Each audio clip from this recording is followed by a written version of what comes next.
A child watched the sky burn. He didn't know why. He didn't know who fired first. He only knew the screaming and the color of ash. Quelii was not a battlefield. It was not a fortress. It was a quiet colony on the outer rim, forgotten by maps and senators. But war doesn't care for maps. It spreads like infection. By the time the Mandalorians arrived, Quelii was already dying in slow silence. The war had no reason to touch them. But that didn't stop the ships from falling like meteors. Basilisks tore the sky open. Villages cracked beneath shockwaves. The Mandalorian Crusaders didn't ask questions. They only followed orders, and in their path, nothing lived for long. The boy ran when the fire came. He ran when his mother didn't. He ran when the ground split and swallowed names. We don't know what his name was. Only that the Jedi never spoke it. Only that the galaxy never remembered it. He hid under a collapsed transport module, lungs thick with smoke, eyes burned raw by light. His skin blistered, but he did not cry. The fires lasted for hours. Then only the wind remained. A dry, lifeless wind that moved across the ash like a whisper.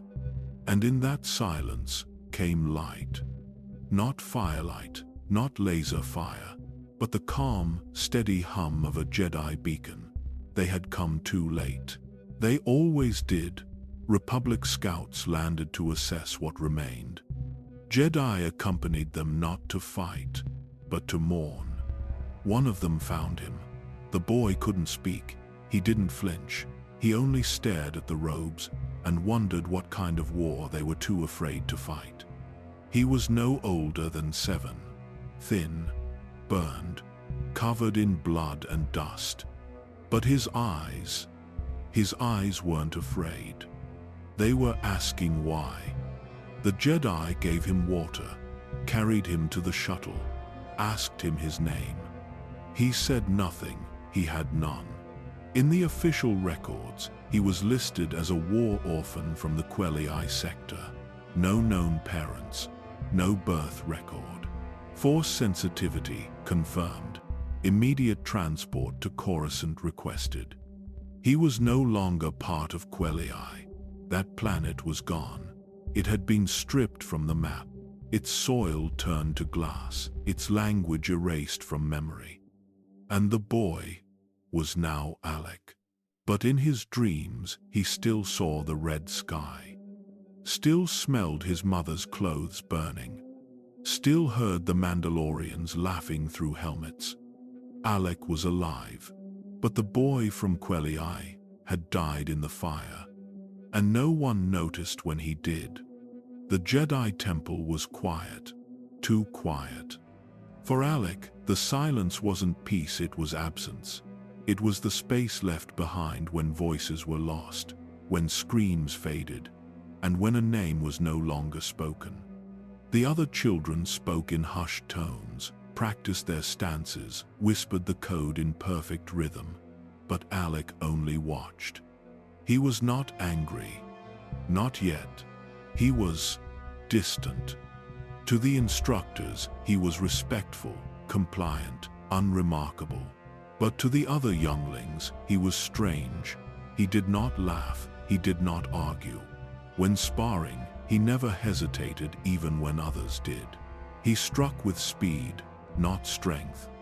He followed the rules, but not with understanding. Only survival. They gave him a bunk. They gave him robes. They gave him a new name. But they never gave him back the voice he'd lost. In the temple archives, Alec began to read, not for curiosity but for escape. He read about battles, about Jedi who had once stood against darkness, not from a place of calm, but conviction. They had names like Hoth, Archegeth, and Ulic Keldroma, names that meant something, names carved into memory. But Alec had no past, only fire. So he studied, not to become a Jedi, but to become someone. He trained harder than the others, pushed further. Some believed it was discipline, but the truth was quieter.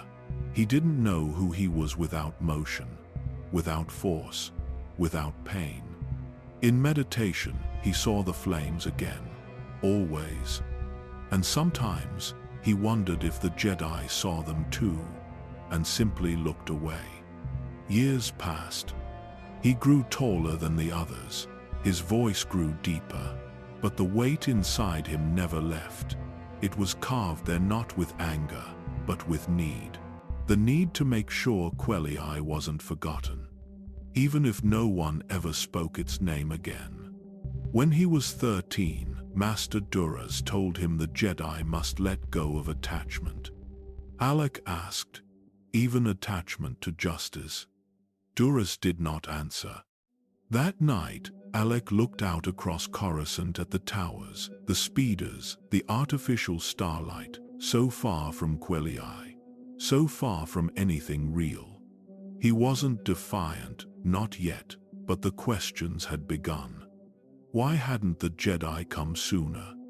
Why had they saved only him? Why did the Council let planets burn in silence? He didn't hate the Jedi. He only didn't trust them. And slowly, he began to admire the ones who asked questions, not the ones who recited answers. There were whispers of another Padawan, one who challenged the archives, one who believed the galaxy needed defenders, not watchers. Alec listened, watched from a distance. That Padawan's name, Revan. But Alec didn't approach him. Not yet. He wasn't ready to follow, because part of him still believed he could lead. Alec never spoke of Quelii. Not to his teachers, not to his peers, and never to himself. But the memory guided him, quietly, like a scar beneath the skin.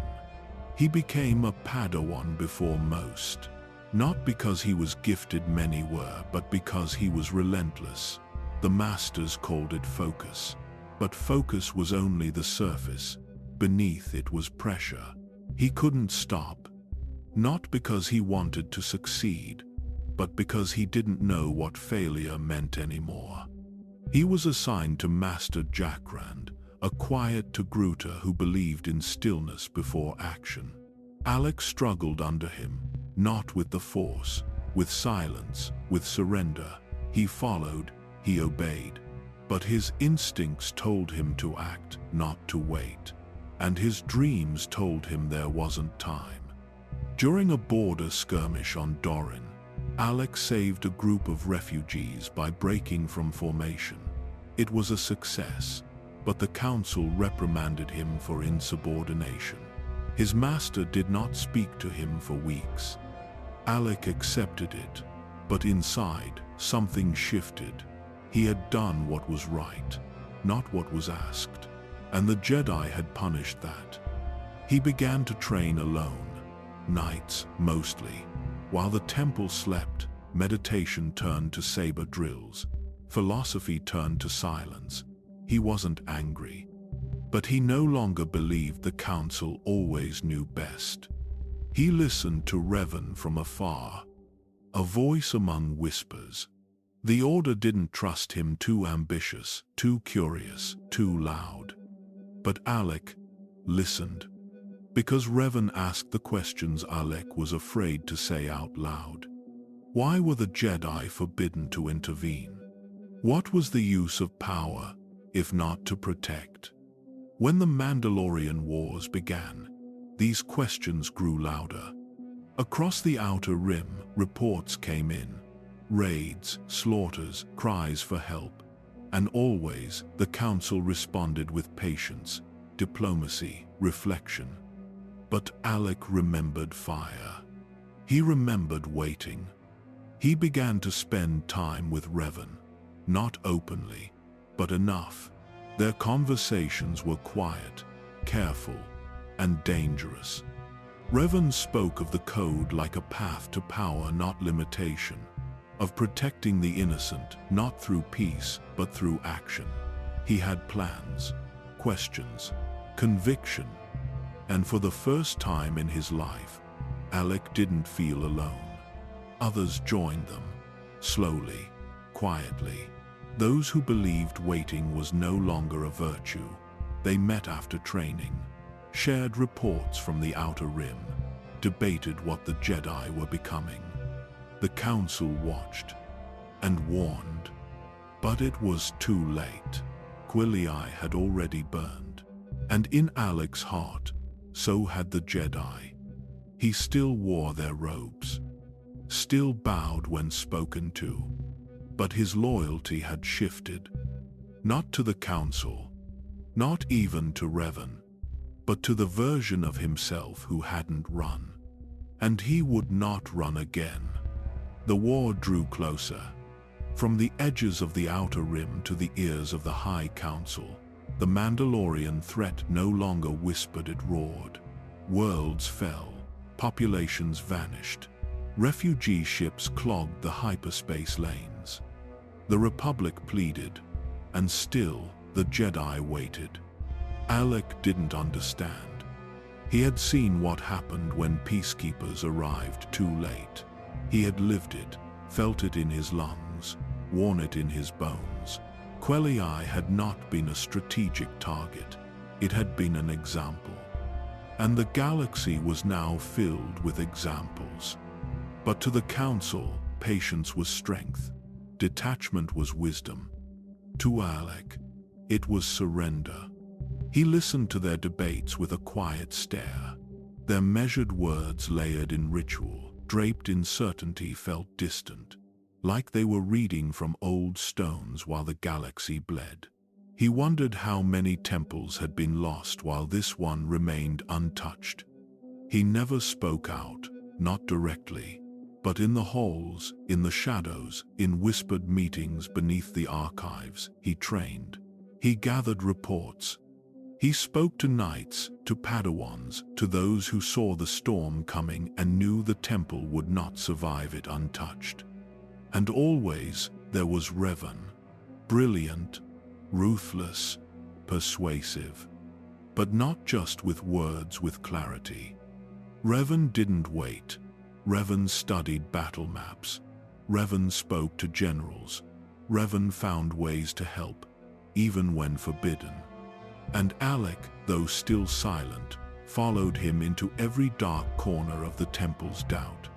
Together, they trained, harder, faster, beyond curriculum, beyond doctrine. Lightsaber forms turned to battlefield simulations. Meditation turned to tactical analysis. Revan plotted, Alec listened, and the fire inside him grew. The Council noticed. They always did. Master Kavar warned Alec personally. Attachment is dangerous, even to causes, even to ideals. Alec nodded. He did not agree. Because in his dreams, Quillei still burned. And in every child he passed in the temple halls, he saw himself waiting for help that would never come. That's what no one understood. Alec didn't want war. He didn't want revenge. He wanted to stop it, before another name was forgotten, before another child learned how to bury memory in silence.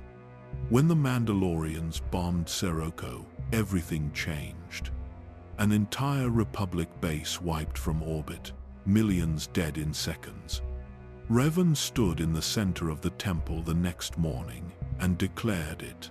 The Jedi could no longer wait. He would go to war, with or without approval. There were no cheers, no applause. Only footsteps. Alec followed, not as a student, not as a shadow, but as a believer. His robe still bore the mark of the Jedi. His words still held respect, but inside, something had finally broken free. Quillei had burned once. Now, he would make sure no other world had to. And for that, he was willing to be cast out. The Jedi temple was vast, but to Alec it always felt small. Not in size, in sound, in silence, in what could not be said. He walked the halls like a guest in someone else's memory. Every movement controlled, every step measured. His robes fit. His tone was perfect. His lightsaber finely tuned. But the fire inside him had no place here. He was not unruly. He obeyed every command. He meditated, trained, listened. But under every nod of respect lived a question, one he dared not ask aloud. Why did they fear the galaxy more than they tried to help it? The Jedi preached balance, discipline. But for Alec, balance was not stillness. It was choice. And discipline did not mean silence, it meant responsibility. These ideas clashed often with his teachers. They said he was too passionate, too certain. That certainty was the path to the dark side. But Alec remembered Quellier, and he knew what the absence of certainty looked like. Ash. He never defied orders, but his mind wandered, especially during council lectures, especially when masters recited the code with voices that sounded like sleep. He didn't dislike them, but he did not trust them to act. Action, that was the word that clung to his heart. It beat beneath his skin like a second pulse. His assignments became more difficult. He served on relief missions, diplomatic escorts, system patrols. His performance was sharp, disciplined, efficient, but always distant. He saved lives, diffused tensions, solved crises, and then he returned to the temple and was told to forget. Forget the pain he saw, forget the questions, forget the instinct that said this galaxy was already falling. But he couldn't forget, so he wrote. Journals, mostly, quiet things, lists, observations, patterns he began to see between Senate decisions and Jedi inaction. He wasn't planning rebellion, just preparing for something. Master Atris once told him, a Jedi must move through the galaxy without disturbing its stillness. Alec looked her in the eye and said nothing. But inside, something trembled. Stillness was where fear lived. He trained alone, often, long after others had gone to rest. His lightsaber hummed through the practice chambers like a soft, steady warning. He wasn't improving to impress. He was preparing for the moment when the galaxy would no longer wait for permission. Because when that day came, he knew the council would hesitate. And he could not. Alec was not yet angry, but the weight of obedience had begun to crack him from within. Not with rage, but with pressure. The quiet kind. The kind that builds behind smiles and nods and forced calm. He would not abandon the Jedi. But part of him was already looking beyond them. And that part was growing stronger. Revan was not yet a legend. Not yet a mask. Not yet a mystery.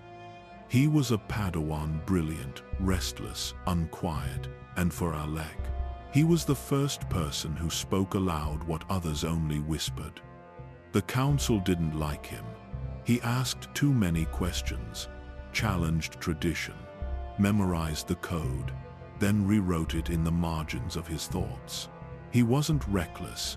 He was precise, measured, surgical in debate, but beneath every word was a fire Alec recognized. They didn't become friends at first, not openly. It was gradual. Small exchanges in the archives, shared training hours, an unspoken understanding between two minds too loud for silence. Revan spoke of truth like it was a weapon, not to harm but to defend. He read histories the council ignored, dug into records of fallen Jedi, lost wars, ancient threats, and he questioned everything. Why had the Jedi refused to intervene in the Great Sith War until it was nearly too late? Why had worlds been abandoned while the Order debated ethics? Why did peacekeepers watch from towers while families vanished into flame? Alec didn't always answer. He didn't need to. Revan wasn't seeking approval. He was reaching, testing the edges of the cage they had both grown up in.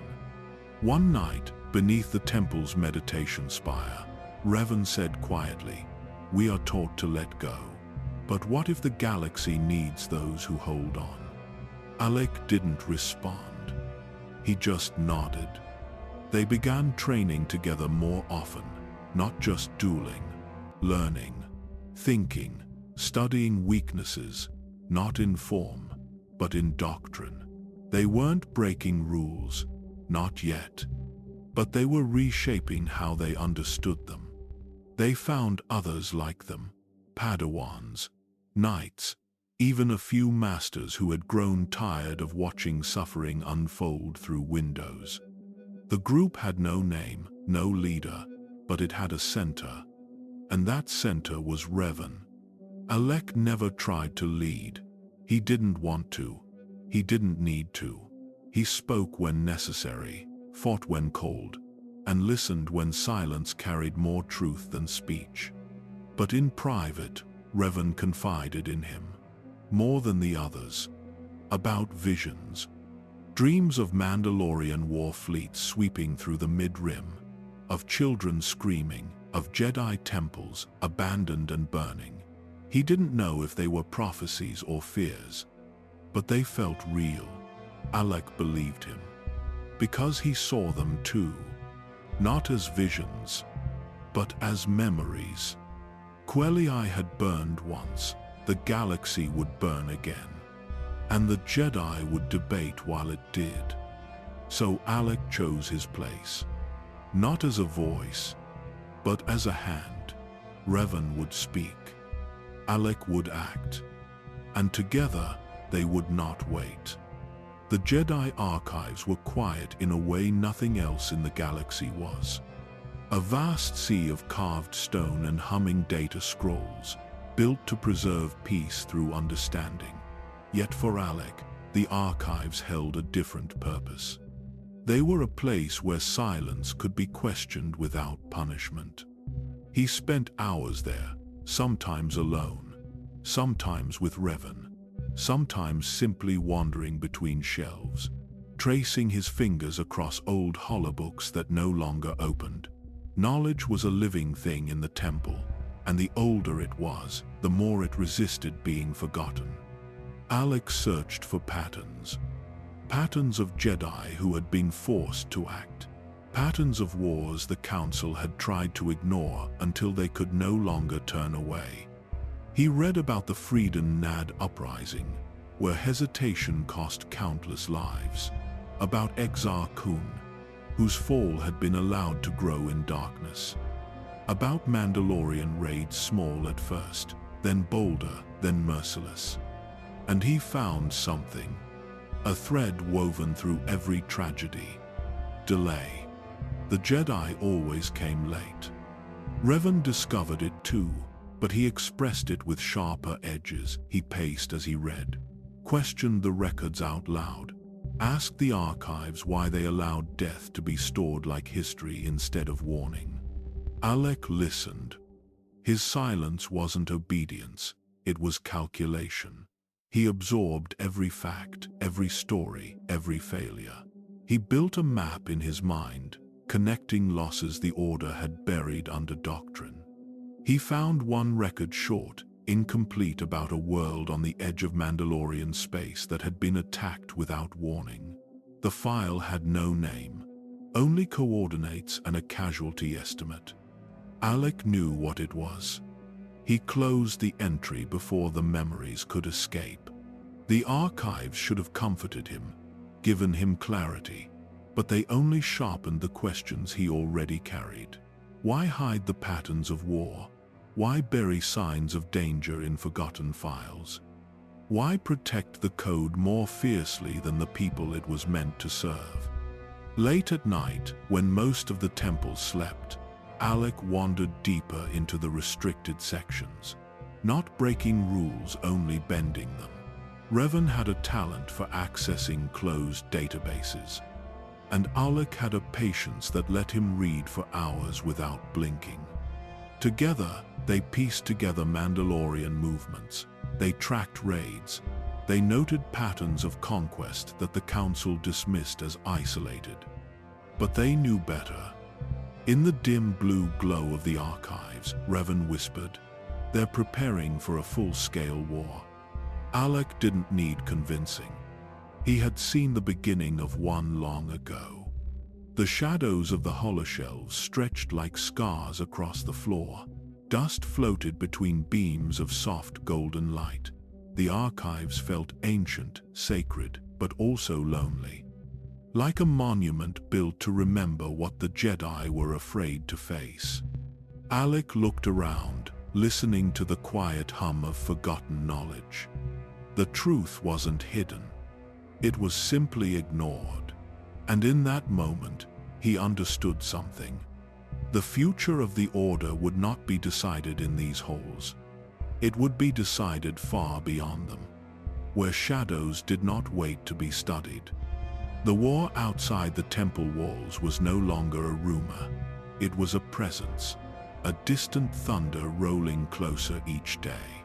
Refugee ships arrived on Coruscant, carrying stories the Council refused to acknowledge fully. Villages burned, cities taken, families scattered like dust across the stars.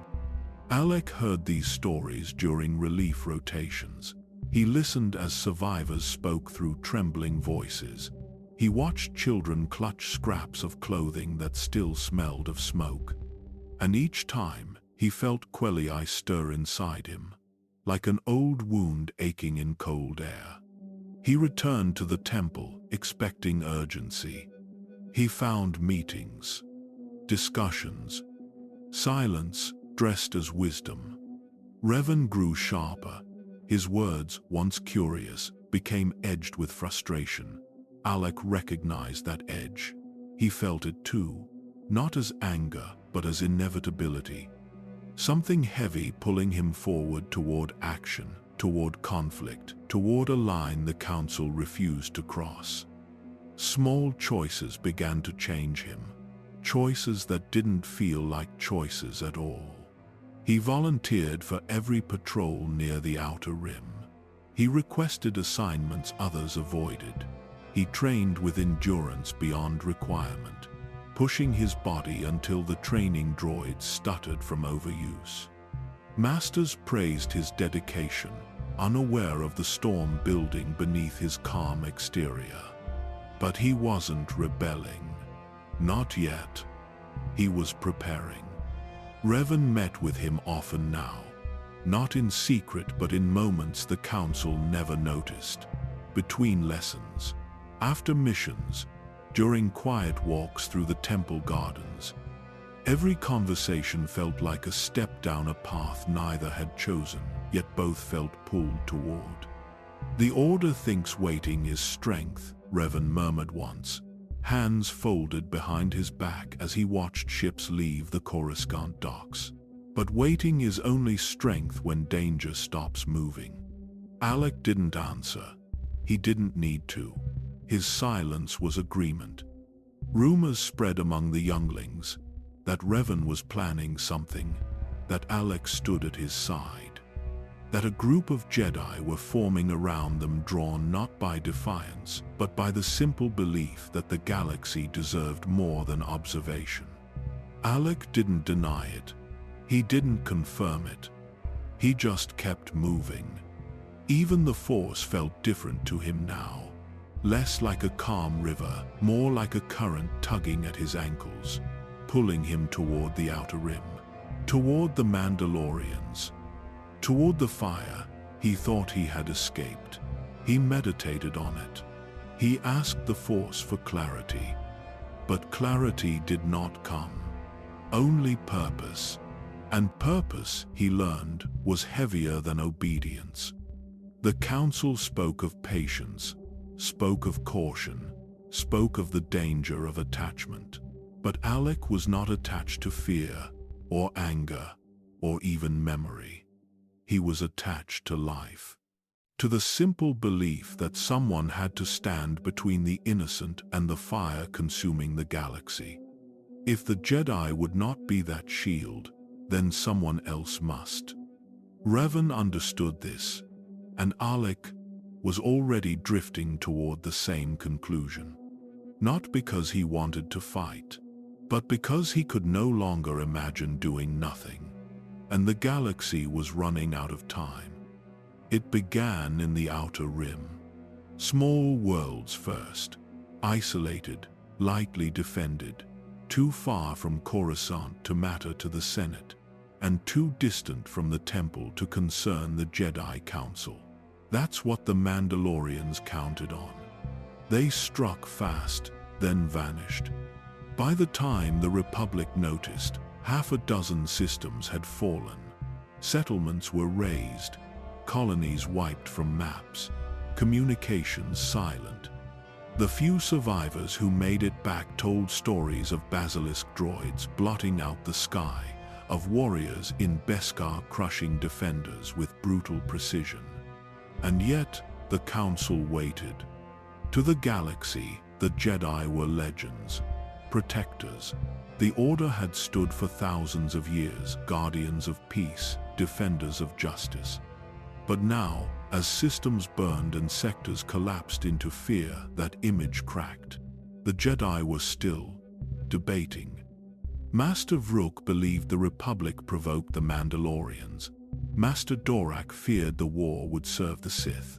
The Council's logic was precise, their caution rooted in history. But to Alec, it all sounded like excuses spoken in robes that had never touched scorched ground. The war reached the mid-rim, and the cries grew louder. There were moments, quiet ones, where Alec stood in the temple gardens and listened to the distant hum of traffic far below. It was peaceful, serene, but it felt wrong. Peace was never this silent when people were dying. On Dantooine, he watched a youngling ask why the Jedi weren't helping. No one answered. On Corellia, he saw a Jedi Knight walk past a news terminal broadcasting Mandalorian victories without even turning their head. Detachment had become blindness, and Alec could no longer close his eyes. Revan felt it too, but he didn't speak in rage. He spoke in resolve, the kind of clarity that turns thought into movement. One by one, Jedi began to gather around him, not rebels, not radicals, but protectors who could no longer ignore the voices echoing through the Force. It wasn't a rebellion, not yet. It was a response. Alec stood at the center of it, not as a leader, not as a mouthpiece, but as a presence, quiet, firm, unshakable. When Revan called for action, Alec didn't hesitate. He remembered the flames on Quelai. He remembered what it felt like when help came too late, and he would not allow it to happen again. The Council issued warnings. Do not go. Do not fight. Do not choose war. But Alec had already chosen. Not war, not violence. He had chosen life. The kind worth protecting. So he left the temple. His robes still bore the mark of the Jedi. His lightsaber still hummed with the teachings of peace. But his path was now separate. He looked back once, from the boarding ramp of the Republic cruiser. The temple still stood in silence, and the galaxy cried out from just beyond its walls. The first step away from the temple did not feel like rebellion. It felt like truth. Alec stood beside Revan as their ship left Coruscant's orbit, watching the world shrink into a distant sphere of light. The Jedi Order was somewhere down there, still debating, still waiting, still trusting that restraint would save the galaxy. But restraint had never stopped a Mandalorian. The Republic military greeted them with shock, some with gratitude, some with fear. Jedi were symbols of hope, but now they stood in places where the Council said they should not be. Soldiers whispered as Alec walked past. Officers saluted Revan as if he were already a general. Alec felt none of that attention. He didn't want it. He only felt the quiet pressure of choice settling deeper into his chest. The breakaway Jedi formed quickly. At first, only a handful knights who had seen the destruction of KOTOR, Padawans whose families had fled burning worlds, healers who could no longer bear to treat wounds caused by a war the Order refused to fight. Their numbers grew by the day, drawn by necessity, not defiance. Revan organized them with precision. Alec steadied them with presence. They were not soldiers yet, but they were becoming something the galaxy had not seen in centuries. Jedi who acted without the Council's permission. Word traveled fast. Senators petitioned the Order for support. Some blamed the Council for inaction. Others praised Revan and his followers for stepping forward. The Holo-News debated whether they were saviors or traitors. And in the shadows of the temple, masters whispered of punishment, exile, and consequences. But there was no turning back now. The Mandalorians pushed farther into the mid-rim. Entire fleets vanished. Refugee numbers doubled, then tripled. Every hour brought new reports of lost systems. Alec watched transmission after transmission, faces filled with terror, planets burning behind them. He never turned away. He refused to let distance make him numb. Each message strengthened his resolve. The Council sent envoys. Jedi Knights boarded Revan's command ship, demanding they stop their mobilization. Revan met them with courtesy. Alec stood at his side, silent, respectful, but unmoving. "We act because you will not," Revan said calmly. "There is danger in haste," one envoy replied. "There is greater danger in hesitation," Alec answered. It was one of the few times he spoke first. The envoys left with stern warnings, threats of expulsion, threats of stripping titles and ranks. But by then, titles meant nothing. Lives mattered more. The line had been crossed. In the days that followed, Revan's forces received their first formal request from the Republic: assist in the defense of the planet Vanquo, soon to be overwhelmed by Mandalorian raiders. Alec felt the Force pull around him. Not in warning, in recognition. This was the moment the Order feared. The moment Alec had been walking toward since he first saw Quelii burn. He gathered his gear, adjusted his robe, checked the blade of his lightsaber, knowing its next ignition would not be in training. As he walked toward the hangar, he felt neither pride nor fear, only clarity. A clarity that came from understanding something simple. If saving others made him a traitor, then he would accept the name. Because he had already accepted the truth, the Jedi Order would not act. So Alec would. And after this first battle, the galaxy would never again see him as the quiet Padawan who questioned in silence. He was beginning to become something else. Something forged by choice, not permission. Something shaped by fire. The battlefield was nothing like the archives. There were no carefully arranged records, no quiet corridors echoing with memory. Only chaos, only ruin. Only the sound of blaster fire tearing through cities once marked as peaceful zones. Vanquo was the first, not the last. Alec landed among smoke and broken stone, leading a strike team of Jedi and Republic commandos. The Mandalorians had already begun their assault. Towers fell like wounded giants. Civilians ran without direction. The Republic lines buckled under the strength of Beskar. And for the first time in his life, Alec saw what the Jedi had always warned him about, what they feared in themselves. Power unleashed. He didn't hesitate. His blade met armor. His voice called commands. His presence on the field was like a wall rising where everything else had collapsed. Jedi moved with him.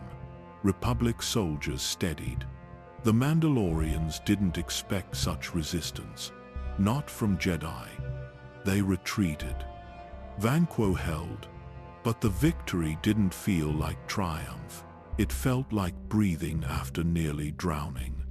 The wounded were everywhere. The dead, even more. Alec walked through the aftermath with quiet steps. He had saved them, but not all. Never all. He looked at a child clutching her brother's body, eyes too hollow to weep. And he knew he would never be the same. News of the victory spread. So did Revan's reputation. The Republic called them heroes. The Jedi Council called them dangerous. More planets requested their aid. Flashpoints lit up across the rim. Suurja, Taris, Jager's cluster. Alec answered every call. He led squadrons, defended convoys, sabotaged Mandalorian supply chains. He became known for his directness, for his lack of hesitation, for his ability to be where others could not. But each battle carved something out of him. Not visibly, not with scars, but deeper. He began to feel the weight that came with command. The decisions no training had prepared him for. When to strike, when to retreat, when to sacrifice a few to save many. And always the question, was this what it meant to be Jedi? Or had he already become something else?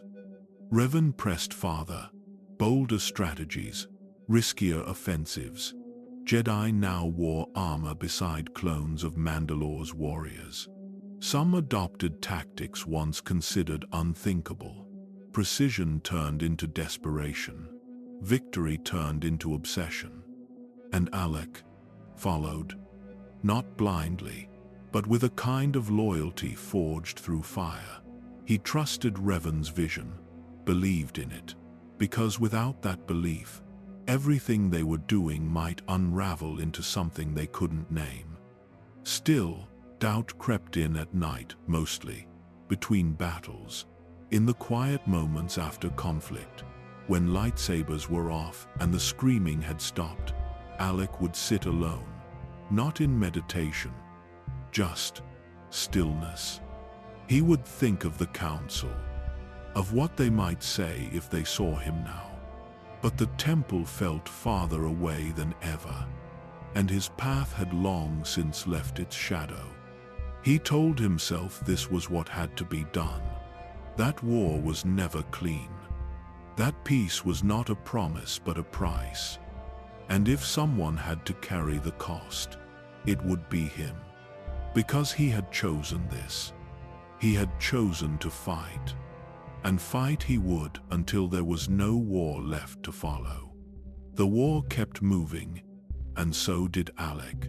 World after world, battle after battle, the Mandalorian front stretched farther. They crushed resistance with precision, carving paths through the mid-rim like fire through dry fields. Revan's forces responded faster, sharper, colder with each passing week. Alec was no longer a Padawan, not in title, not in mind. His name echoed across hollow feeds and command channels. Republic soldiers began to call him the Hammer, not for cruelty, but for certainty. When Alec arrived, the line held. But it wasn't the same as before. He no longer spoke of the Jedi Code. He no longer wore the Temple's seal on his armor.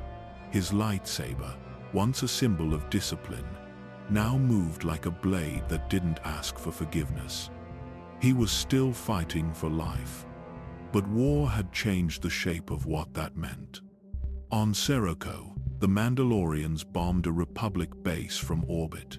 Millions died before they ever reached the surface. Cities turned to glass, soil turned to smoke. Alec stood on the command deck, silent as the transmission ended. He didn't speak for minutes, just stared at the planet burning through the viewport. Something behind his eyes closed. The next campaign was brutal. He led the assault on Jebel, where Mandalorians had begun to convert Republic prisoners into mindless shock troops through Sith alchemy. The horrors he witnessed there left a mark he never spoke of. Not to Revan. Not to anyone. There were no rules anymore. Only necessity. More Jedi joined them. Others left the Order in protest. Some stayed, but changed. The war shaped all who touched it. And Alec felt the edges of who he had once been slip farther away with each command he gave. He didn't mourn that loss. He accepted it, because the war demanded it. Revan grew more distant, focused. There were rumors he had found something: ancient sites, hidden knowledge, secrets buried deep beneath the outer rim. Alec noticed the shifts, subtle at first, then more. Orders that felt colder. Victories that cost too much. Voices silenced when they questioned the pace of conquest. Alec didn't confront him, not yet, because even then, he still believed in the mission. And the mission hadn't changed. Stop the Mandalorians. Save the galaxy. Make sure no child ever had to survive the silence he knew so well. But there were moments, now quiet ones, where Alec felt something he couldn't name. A weight that hadn't been there before. Like the Force itself was growing colder around him. He still meditated, still remembered Quelii, still believed in the cause. But belief was no longer enough to feel clean. On one mission, he removed his helmet after a long march and caught his reflection in the polished metal of a destroyed basilisk droid. He didn't recognize the face. The eyes were sharper, the mouth harder. The scars, some visible, most not, ran deeper than armor could cover.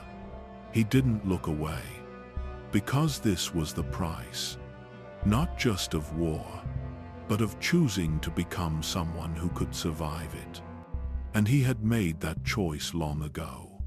Even if the man he used to be would never come back. The Mandalorian Wars ended with fire.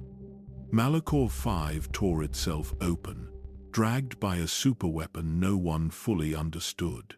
The mass shadow generator did what armies could not: erased an entire fleet in seconds. Space folded, ships broke, planets screamed in silence. Alec was there. He stood aboard the bridge of a Republic cruiser as the gravity surged. He felt it in his bones, in the hum of the Force unraveling around him. The battlefield disappeared beneath the weight of something ancient and final. And when it was done, the Mandalorians were broken. But peace did not return. Not to the galaxy. Not to Alec. He didn't celebrate. Couldn't. The cost had been too great. And victory no longer felt like salvation, it felt like survival. Scorched, hollow, temporary. Revan stood beside him, cloaked in silence. The mask never came off now. His voice had changed to still sharp, still intelligent, but distant. As if some part of him had stayed behind on Malachor, buried beneath the ruined crust.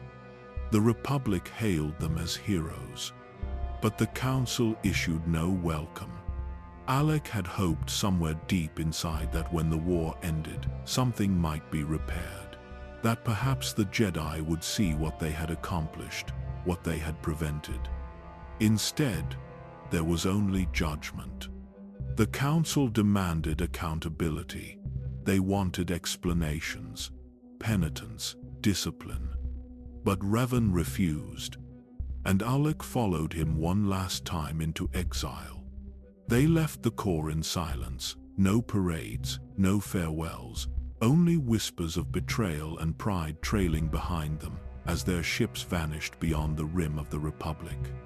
Revan said they were searching for answers, that something darker had guided the Mandalorians, that the war had only been a symptom of a greater sickness growing in the unknown regions. Alec believed him, because the Force had felt wrong since Malachor, fractured, pulled thin by hands they couldn't see. Nightmares came more often now. Voices in sleep, darkness that didn't vanish at dawn. They traveled for weeks, then months, through dying systems, abandoned stations, star maps left half-finished and half-erased. Rumors clung to the edges of the void. Entire species that no longer spoke the names of what lived out there. Ships found adrift, their crews turned to ash without a sound. And still, Revan pushed forward.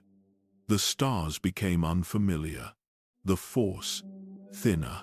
The edge of the known galaxy fell behind them like a door closing. Alec watched him closely. There was no longer hesitation in Revan-only purpose, but it wasn't the kind of purpose that came from hope. It came from certainty, the kind that leaves no room for doubt or dissent. There were moments Alec questioned it, quietly, to himself, in the empty stillness between hyperspace jumps. But every time he remembered the war, the silence of the Jedi, the faces of the dead on Serroco, on Jebel, on Vanquo, and he stayed the course. He still believed this journey meant something, that it would lead to truth, but he didn't know then. He was already walking into chains. The stars grew colder. Navigation became uncertain. The known charts ended. Republic signals no longer reached them. Out here, there were no hyperspace lanes, only instinct, fragments of ancient records, and whispers carried by the Force. Alec stayed close to Revan's side, but something had shifted between them. Not distance, something more quiet, more permanent. They still spoke, still shared purpose. But Revan had begun to look through people, not at them, as if he already knew what they would say, and had moved past needing to hear it. They arrived at Nathema without knowing its name. The planet had no sound in the Force, no life, no presence, just a dead world, quiet, pale, and impossible to explain. Alec had never felt fear like it. The emptiness there wasn't just silence, it was absence. The Force recoiled from it, and so did every part of him that still remembered light. But Revan insisted they continue, farther still, until they reached the heart of it. Dromund Kars, a world soaked in stormlight and secrets. The air trembled with power, ancient power, Sith power, but not like the records described. This was older, patient, purposeful. There they met him, the Sith Emperor. He didn't raise his voice, he didn't need to. His will pressed down on them like gravity, like time itself slowing around their thoughts. Alec tried to speak, tried to move, but he could feel his own mind slipping, piece by piece. Memory, choice, name. He didn't know what Revan felt in that moment, but he knew what came next. Submission. The Emperor didn't take them as prisoners. He didn't need to imprison what no longer resisted. He shattered them, not with pain, with precision, like a sculptor breaking stone into shapes more useful. They became Sith, not in ceremony, in programming. Revan was the first to rise, changed but intact, focused, determined. He claimed the title of Dark Lord, not as servant but as shield. He had accepted the Emperor's command, but only to undermine it, a weapon to be turned back on its master. Alec followed him again, because he couldn't do anything else. He still remembered who he had been, mostly, but even those memories now floated like fragments, distant, flickering, tied together by fear and loyalty. The war they had just left behind became something else entirely. A rehearsal, a distraction. Now they were tools, and tools did not need names. He was given a new one, Malak. The name tasted foreign in his mouth. It sounded like authority, like strength, but underneath, it felt hollow, like armor put on too tightly, sharp at the edges, painful at the joints. He accepted it, because refusing meant breaking. He shaved his head, strengthened his body, covered what was left of his identity with discipline. He spoke little, obeyed quickly, and made himself useful. And still, in the quiet, the name Alec whispered from somewhere deep inside him. A name that didn't belong here. A name that trembled when the Emperor's voice echoed through the stone halls. But that name grew weaker every day. And the man who had once followed the Jedi code now served a shadow that made the Sith of legend look small. He told himself it was for the Republic, that they would return stronger, that they would learn the enemy's shape and use it against them. But the unknown regions do not give back what they take. They only leave shadows, and one by one, the pieces of Alec began to fall away. The Sith Empire was not dead. It had not vanished after Naga Sadow. It had not dissolved after Exar Khan. It had simply gone silent, retreated into shadow, waiting for the right moment to return. And now Alec stood at its heart. Drome and Kars did not welcome them. It consumed them. The sky never cleared. Storms circled the towers endlessly, as if time itself refused to move forward. The rain carved patterns into stone, and those patterns whispered to the ones who listened too long. Malak listened. He had stopped correcting people when they used the new name, stopped noticing when it felt unnatural. Alec had been a question. Malak was an answer. He and Revan walked among the Dark Council, not as equals but as exceptions. Outsiders allowed power. The Emperor's will shielded them from rivalry. But it was not protection, it was design. They were given tools, titles, authority, all to shape them into weapons. Revan planned, always. He studied the Sith hierarchy, understood its fractures, knew the Emperor's rule was absolute, but not unquestioned. He spoke to the Council in riddles, let them believe they were allies. But Alec Malak, he knew better. They were puppets, and the strings wrapped around their minds more tightly with each passing day. The Emperor taught without teaching. He let others speak in his name. He made his presence a mystery, and that mystery became control. Even when he was silent, he was obeyed. Even when he disappeared, his voice remained inside them, guiding, correcting, demanding. Revan tried to resist. He built secret plans, coded transmissions, fail-safes. But Malak struggled. He wasn't as subtle. His power was raw, visible. Where Revan was shadow, Malak was blade. The Sith saw him more clearly, feared him more openly, and hated him just as much. He rose quickly, too quickly. His aggression in duels, his ruthless efficiency in controlling new systems. The way he silenced those who doubted him forcefully, publicly.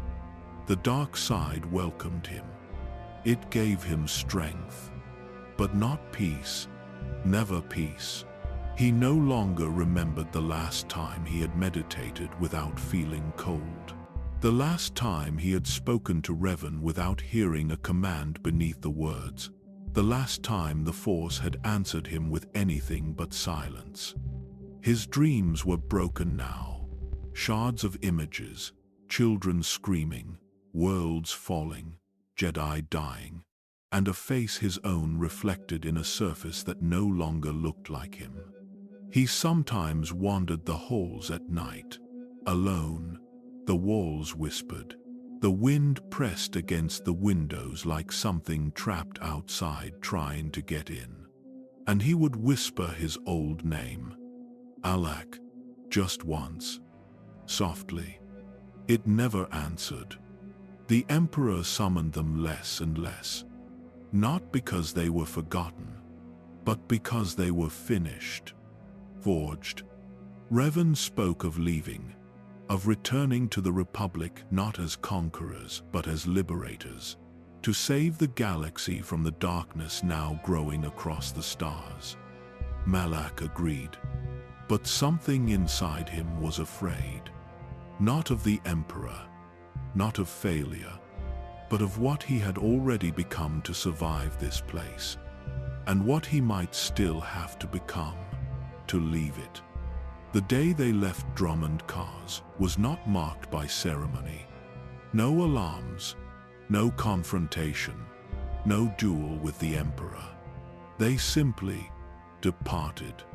Because the Emperor allowed it. He didn't try to stop them. He didn't need to. By the time Revan and Malak boarded their ship, they were no longer the Jedi who had arrived seeking answers. They were weapons sharpened by a master whose face they remembered only in nightmares. Their thoughts were their own, yet shaped, their wills unbroken, yet bent. Revan hid his changes behind strategy. Malak hid his behind strength. They did not speak much on the journey back to known space. The silence between them was no longer comfortable. It was heavy, like two blades resting too close together. Malak remembered the first time he had followed Revan into war. Full of hope, full of certainty. He felt none of that now. He had seen the Emperor's true power. Felt it press against his mind like cold iron. Understood that the Mandalorian Wars had been nothing but groundwork, an opening act for a far greater threat. But there was something else too. Something harder to admit. The darkness he had carried from Quelii, through the temple, through every battle, had grown. Not because he embraced it, but because he had stopped resisting it. He told himself he was still fighting for the Republic. Still fighting to save lives. Still fighting to do what the Jedi would not. But somewhere in the unknown regions, that purpose had changed shape, slowly, quietly, like a reflection shifting in rippling water until the image no longer matched the face above it. Malak had wanted justice. Malak wanted strength. Malak had feared becoming powerless. Malak feared nothing.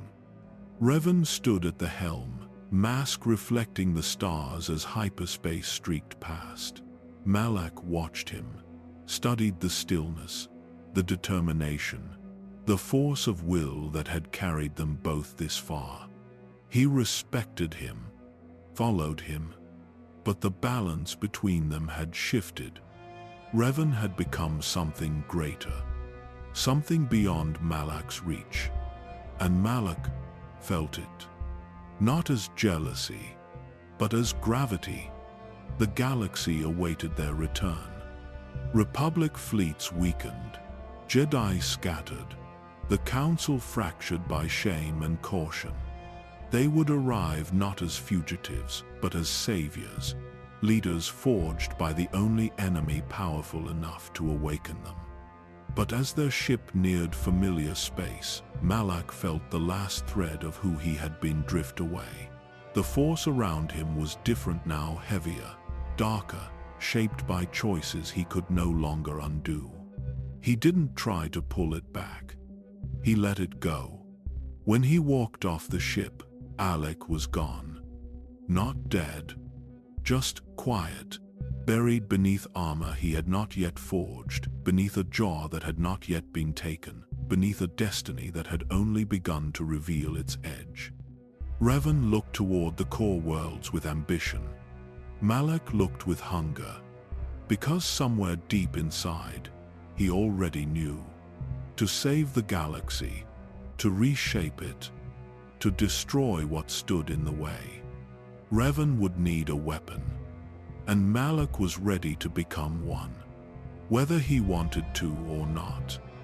The galaxy hadn't healed.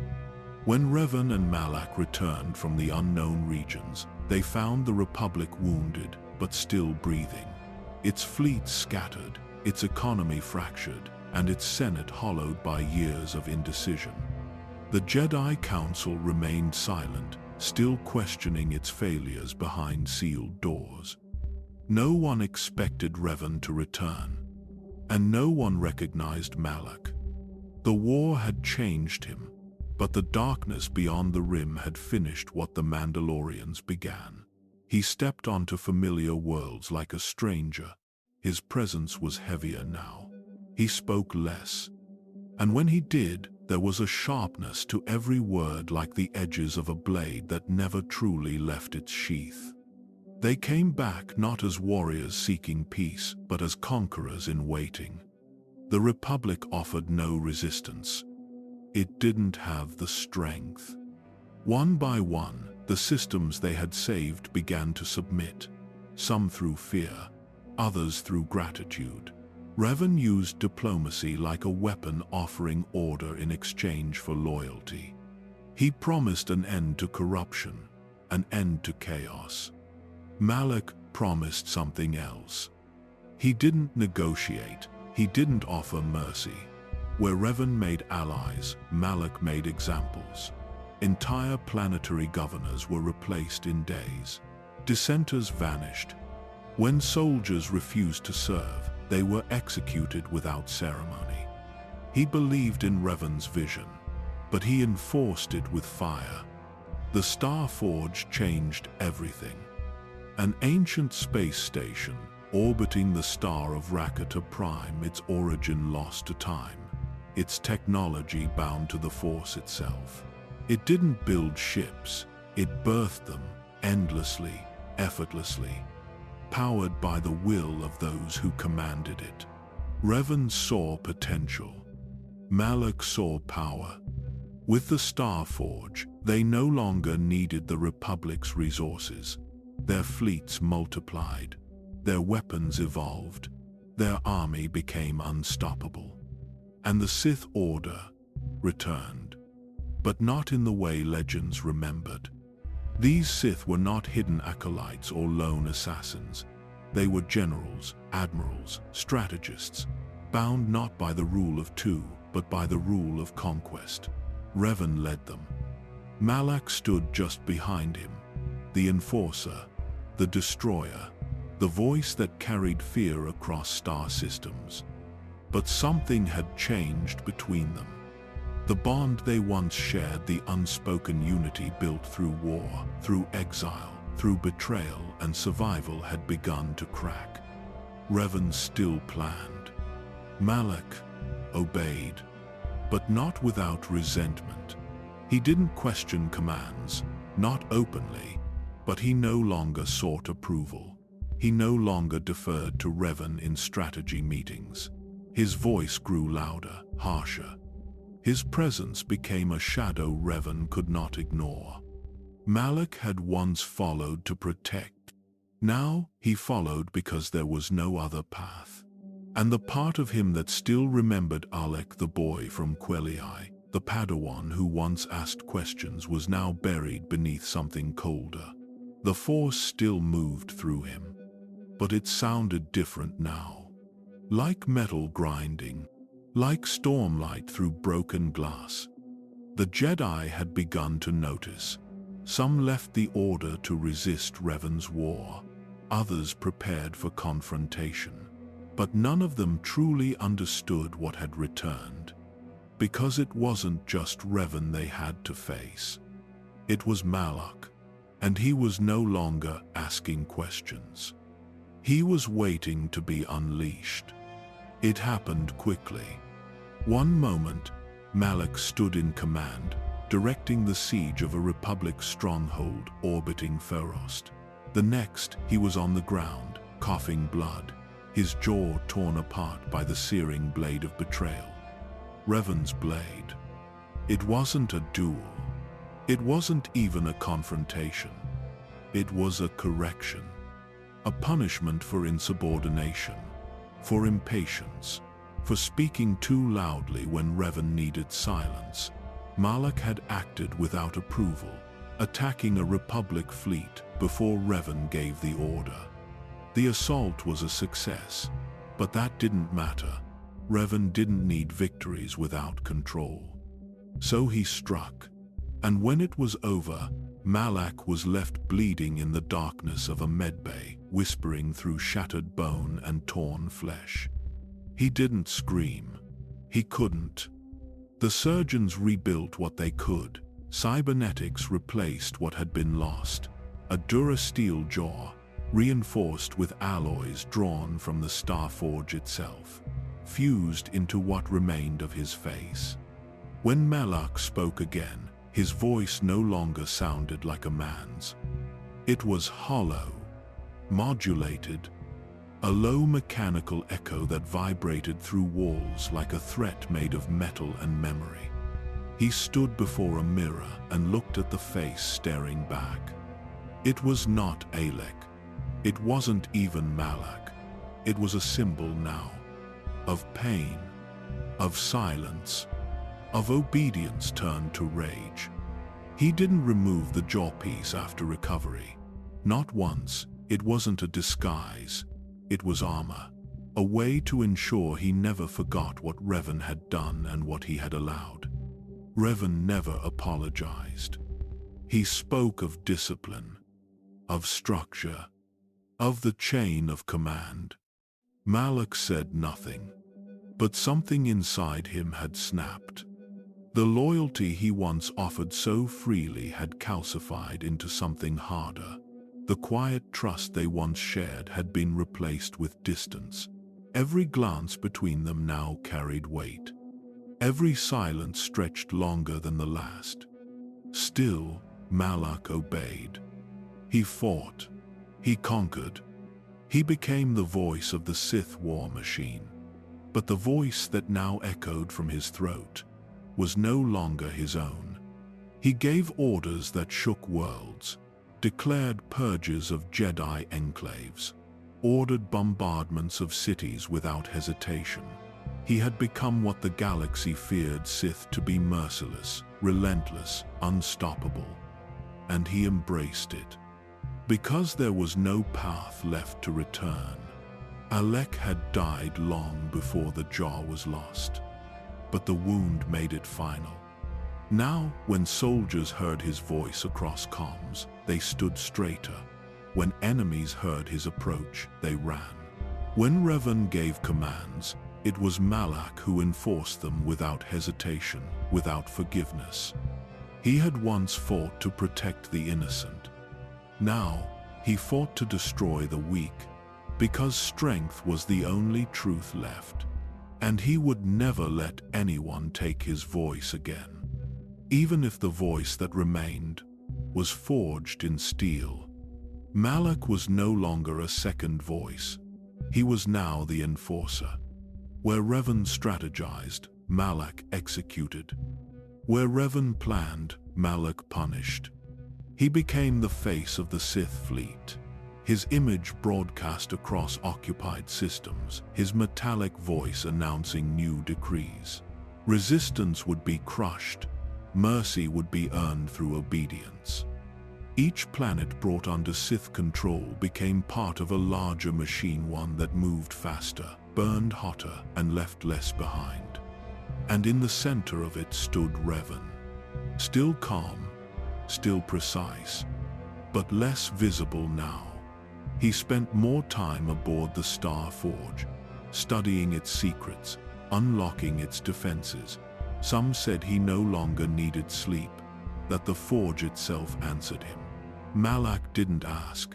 He didn't care. What mattered was the war. And the throne Revan sat upon grew heavier with every world they claimed.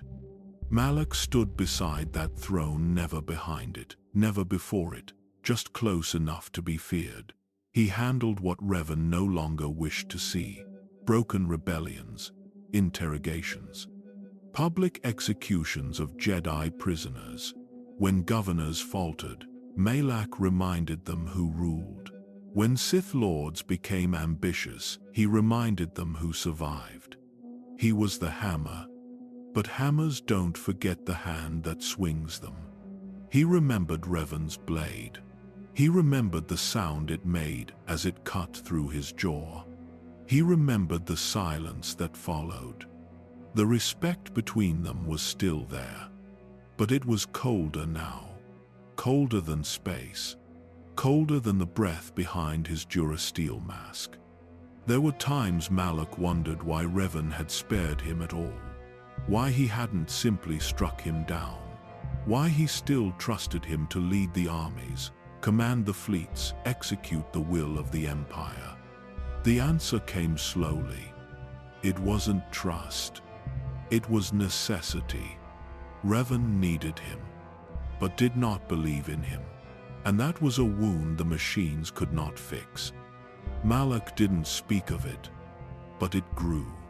He found himself pacing more, speaking sharper, turning to violence where words might have once sufficed. He watched as Jedi temples fell beneath orbital bombardments and felt nothing. Not even satisfaction. The war blurred. One system became another. They conquered Telos Fourth, stripping its surface clean. The planet screamed as its atmosphere burned. Then Taris, then Duro.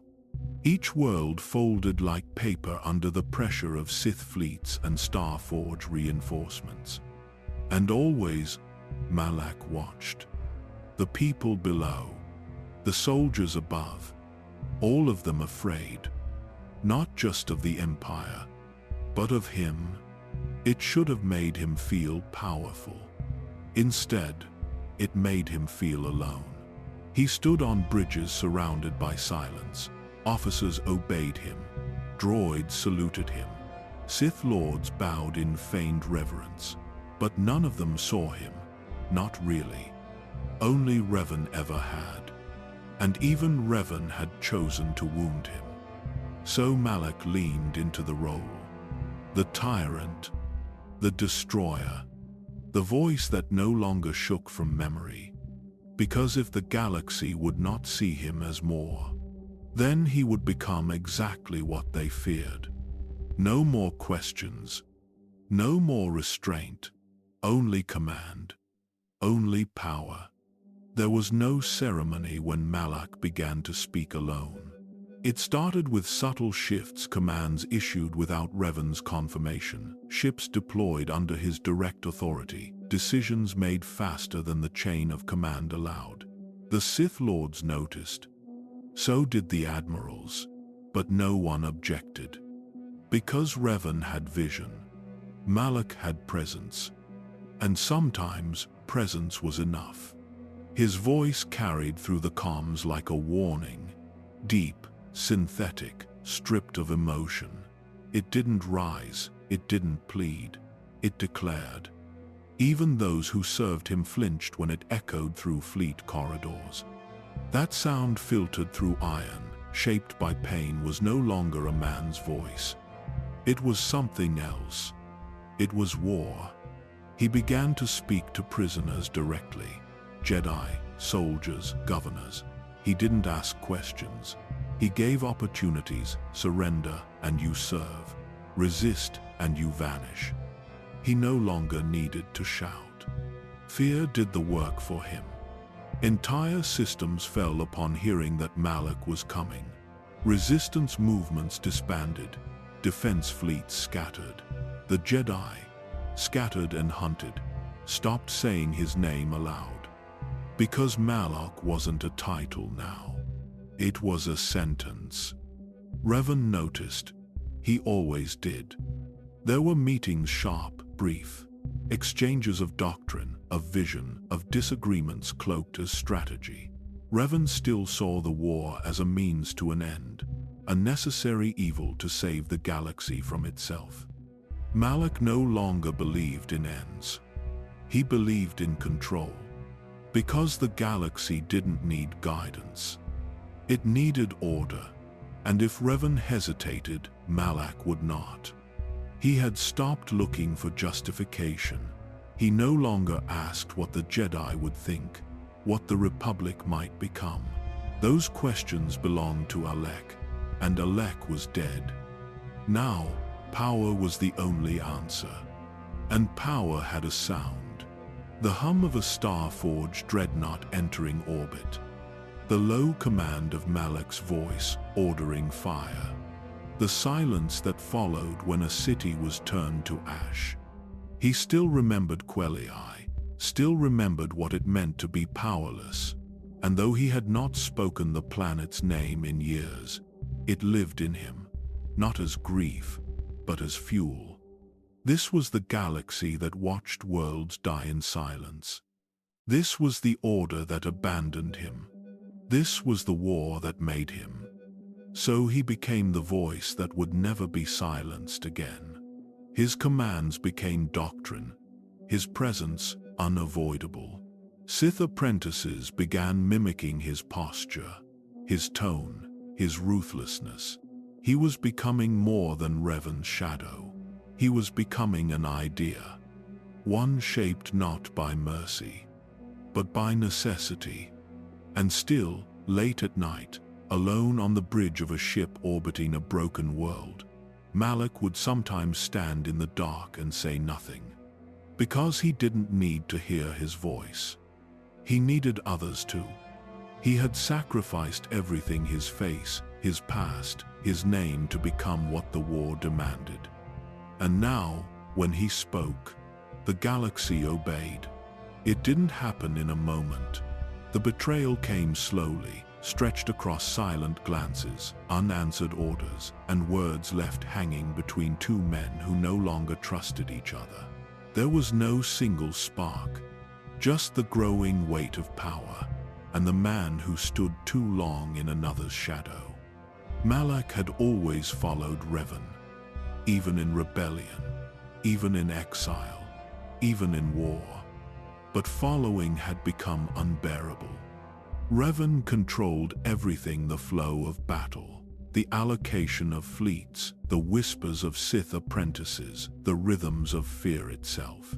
His voice was calm, deliberate, endlessly confident. The war bent around his will. And Malak, though feared, remained second. Always second. He gave commands that moved armies. He crushed resistance without pause. He struck terror into systems with a single order. But every victory was still written beneath Revan's name. Every conquest measured against the mind that had shaped it. Malak began to feel it in the way others looked at him. Not with awe, not with faith, but as the one who enforced another's brilliance. A shadow of a legend. The Star Forge responded to Revan more easily. It pulsed when he entered. Its holes darkened and trembled when he passed. Even the ancient technologies hidden within seemed to understand that Revan was the true master. And Malak was not. He told himself it didn't matter, that he was the strength behind the throne, that Revan's mind and his own blade were what made the Sith unstoppable. But lies don't comfort for long. The Sith are not built to serve, not forever. Malak watched Revan with a growing distance, not hatred, not yet, but a gnawing certainty that as long as Revan lived, he would never rule. He thought of his jaw, of the wound Revan had given him without hesitation. A punishment, a lesson, a reminder of place. And still, Malak had obeyed.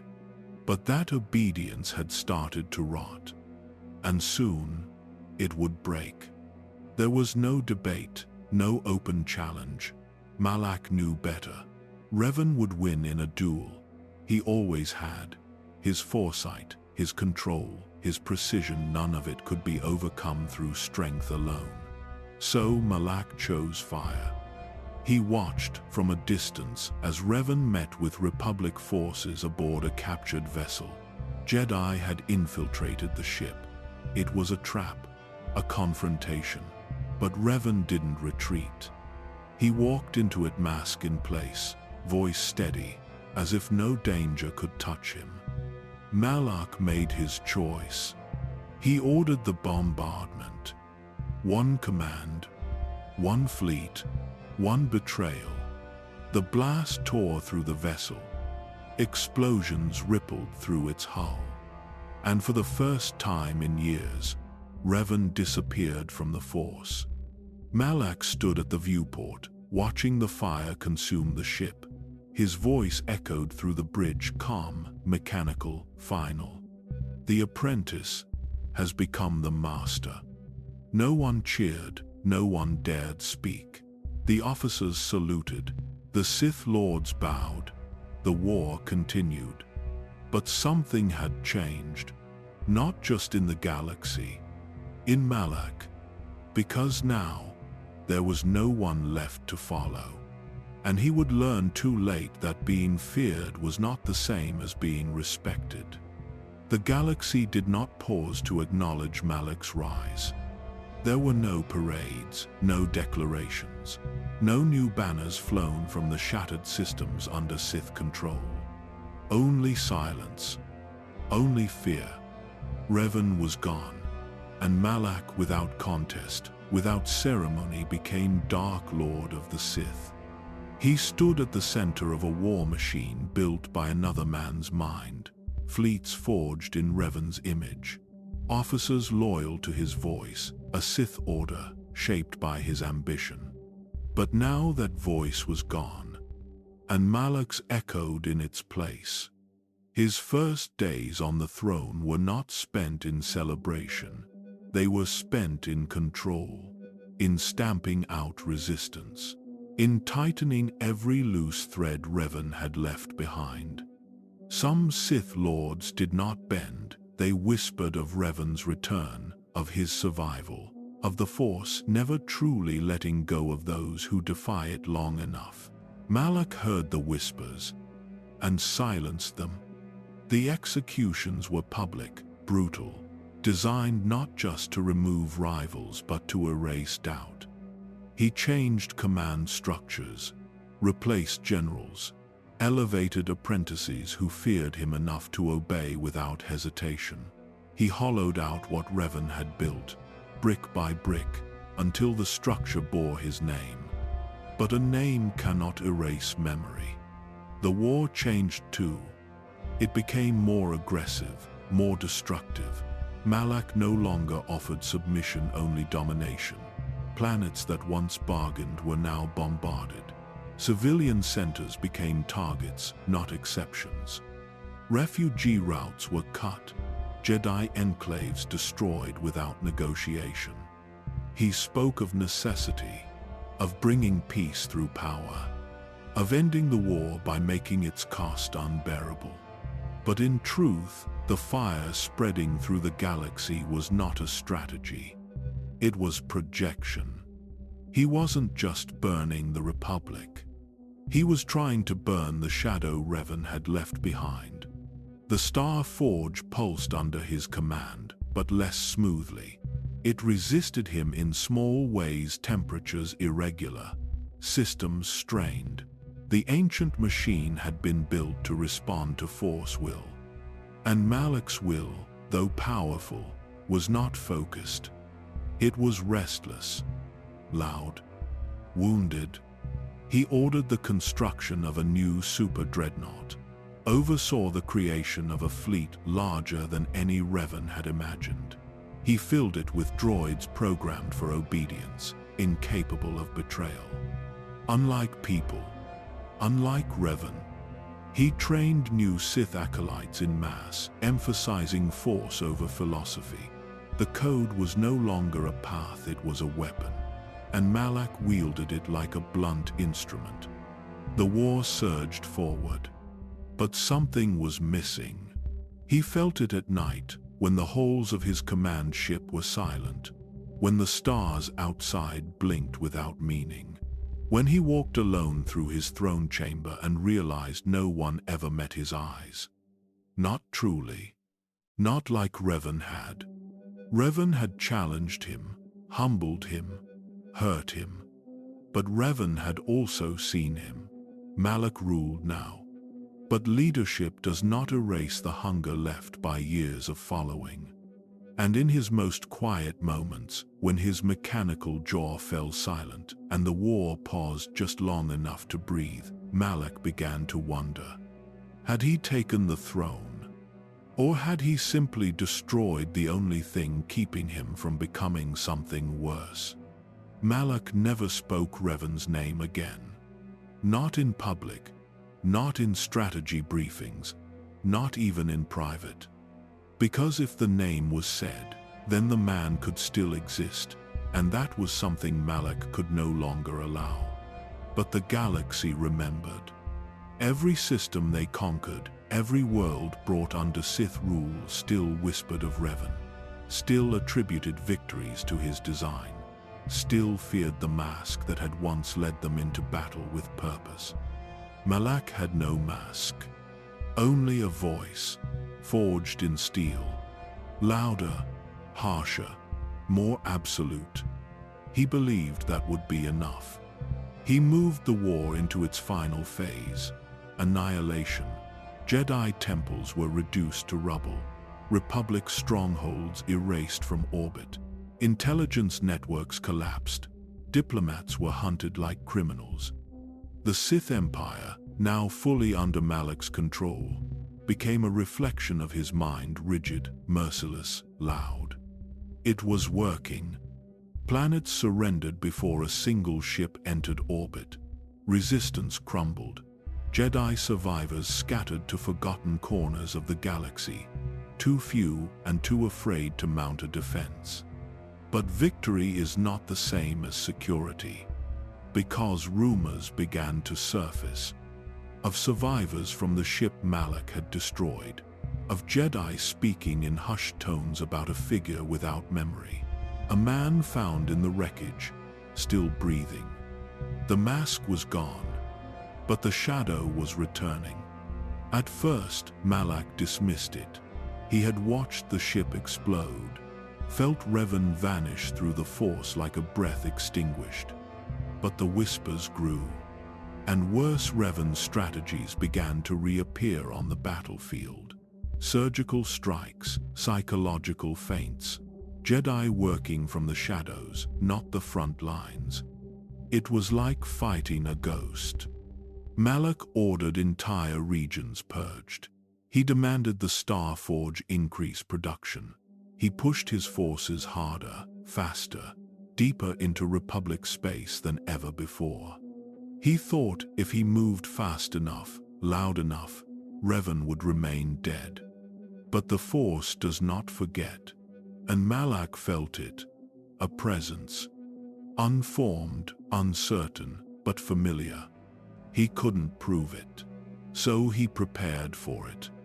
He hunted Jedi more aggressively than ever, commissioned assassins, torture chambers, mind breakers, anything that could extract one name from the mouths of survivors. Revan, but none spoke it. Some out of fear, others out of loyalty, and some because they believed truly that he was no longer the man they had once known. But Malak knew better. He had served Revan longer than anyone, and even in silence, he could feel the shape of him. The war no longer felt like conquest. It felt like a countdown. Malak tightened control, executed Sith Lords who hesitated, converted Force-sensitive prisoners into living weapons through ancient technology buried in the Star Forge. The cruelty increased. not out of malice, out of fear, because if Revan returned, then Malak's throne was borrowed, and he had stolen it in fire. Now, fire came for him. Malak tried to rule alone. He tried to fill the silence Revan left behind with the noise of war fleet movements, new conquests, fresh decrees. But silence has a way of returning even to the loudest throne room, especially to the loudest throne room. He sat upon a seat forged from terror, aboard a star-forged dreadnought that pulsed with unnatural life. The metal beneath him vibrated with energy drawn from the star below, humming like a heartbeat that wasn't his. And still, he felt empty. He had everything he thought he wanted. Power, fear, command, a galaxy trembling beneath his voice. But power without purpose collapses inward. Fear isolates. Command erodes. And a trembling galaxy is silent company. Revan had always carried the weight of the Sith with calm intention. Malak carried it like a burden that cracked his shoulders. He tried to imitate Revan's confidence, but it twisted into brutality. He tried to imitate Revan's clarity, but it sharpened into obsession. It wasn't the throne that haunted him. It was the shadow beside it. Every order he gave, he questioned whether Revan would have delivered it more efficiently. Every battle he planned, he wondered how Revan would have shaped it differently. Every Sith Lord he executed for dissent reminded him of the only one he had not been able to truly surpass, the one he had tried to kill, and still felt breathing. He dreamt of the bridge explosion, of Revan's silhouette swallowed by fire, but the dream always changed at the end. The flames would part, and Revan would step out unharmed, mask broken, face unmarked, eyes calm, as if death was simply something he had chosen not to accept. Malak would wake in a cold sweat, mechanical jaw hissing as systems reinitialized, and the real fear would linger. Not fear of losing, fear of being seen. Seen for what he truly was. A man who followed, a man who envied, a man who struck from behind because he could not strike from the front. His darkest worry was simple. What if Revan returned and looked at him with disappointment? Malak tried to crush the thought. He fired entire barrages into worlds that resisted. He ordered new weapons, built dreadnoughts larger than any before them. Starfighters grown from the forge. Soldiers stripped of will and reforged into obedience. He made the galaxy louder, but the shadow remained quiet. And the quiet frightened him more. Whispers in the Sith ranks grew. Revan lives, Revan breathes, Revan moves unseen. Malak executed those who spoke the rumors aloud. Yet each execution made the throne feel less secure. He stood before the viewport often, watching the Star Forge's endless fires. He wondered if this machine, this monstrous creation, listened to him as willingly as it had listened to Revan. Sometimes, when the lights dimmed and the forge groaned like something alive, Malak felt the answer. No, because the forge was fed by will, and Revan's will had been stronger. He tightened his fist, metal clicking softly. If Revan was alive, he would find him. If Revan was returning, he would be ready. If the past refused to stay buried, he would burn it again. But deep down, beneath layers of pride and steel, there was a truth Malak could not kill. He did not want Revan dead. He wanted him back, just long enough to prove he no longer needed him. And that desire, shaped by fear, carved by fire, would guide every choice he made until the end. The war was no longer about conquest. It was about control. With Revan gone, Malak reshaped the Sith Empire into something colder, less precise, more brutal. There were no longer grand strategies, no careful political subversions. What remained was fire and fear. He ruled from the Starforge, where the lines between creation and cruelty had already begun to blur. It did not build ships. It consumed them. And it consumed the people who commanded them. Under Malak's leadership, the Sith stopped pretending to liberate systems.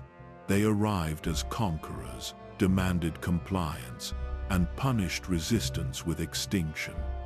Entire sectors were turned into fuel depots. Civilian populations pressed into forced labor to feed the Starforge's endless hunger. But labor was not the only thing Malak harvested. He wanted Jedi, not to kill, but to break. His forces were given new orders: capture Jedi alive when possible. They were to be taken to special facilities buried deep inside orbiting stations, hidden within Sith academies, or entombed within the Starforge itself. What happened inside those places was not spoken of, not even by the Sith. There were no trials, no redemption, only experiments. Some Jedi resisted to the end, burned away in silence, erased from the Force like candles in wind. But others changed. Through pain, through isolation, through exposure to ancient Sith teachings that warped their minds and emptied their convictions. They were broken, then rebuilt, not as Sith in name, but in purpose. These were not students of the dark side. They were weapons. And Malak gave them no names, only missions. They became his new enforcers, sleepless, soulless, dressed in cloaks that bore no symbols, whispers in the Force, blades with nothing left to protect. Malak called them necessary. The Republic called them monsters. And the Jedi called them lost. He spoke to one of them once alone, in the dark chambers beneath the Starforge, a young woman who had once trained on Dantooine. She didn't speak her name. She didn't speak at all.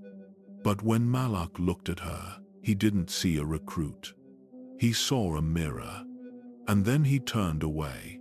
He told himself it had to be done, that the Jedi were too dangerous to be allowed mercy, that turning them into weapons was the only way to defeat what remained of their order. But late at night, when the Starforge dimmed and the galaxy stopped to breathe, he could still hear the echoes of voices once familiar. And all of them asked the same question. Was this victory? Was this power? He had built an empire, an unstoppable fleet, an army of fear, but it was held together by silence. There were no parades, no songs, no loyalty, only obedience. And obedience could not comfort, could not forgive, could not remember who he used to be. He had thought power would fill the emptiness left behind. But the more he conquered, the more it grew. And the throne felt heavier with every new system that bent to his will. The Jedi were never meant to be prisoners. Their minds were trained for discipline, their hearts shaped for compassion, their spirits guarded against darkness. But Malak understood something the Council had always feared to admit. Even light can break, and he knew exactly how to break it. His orders spread through the Sith ranks: capture, do not kill.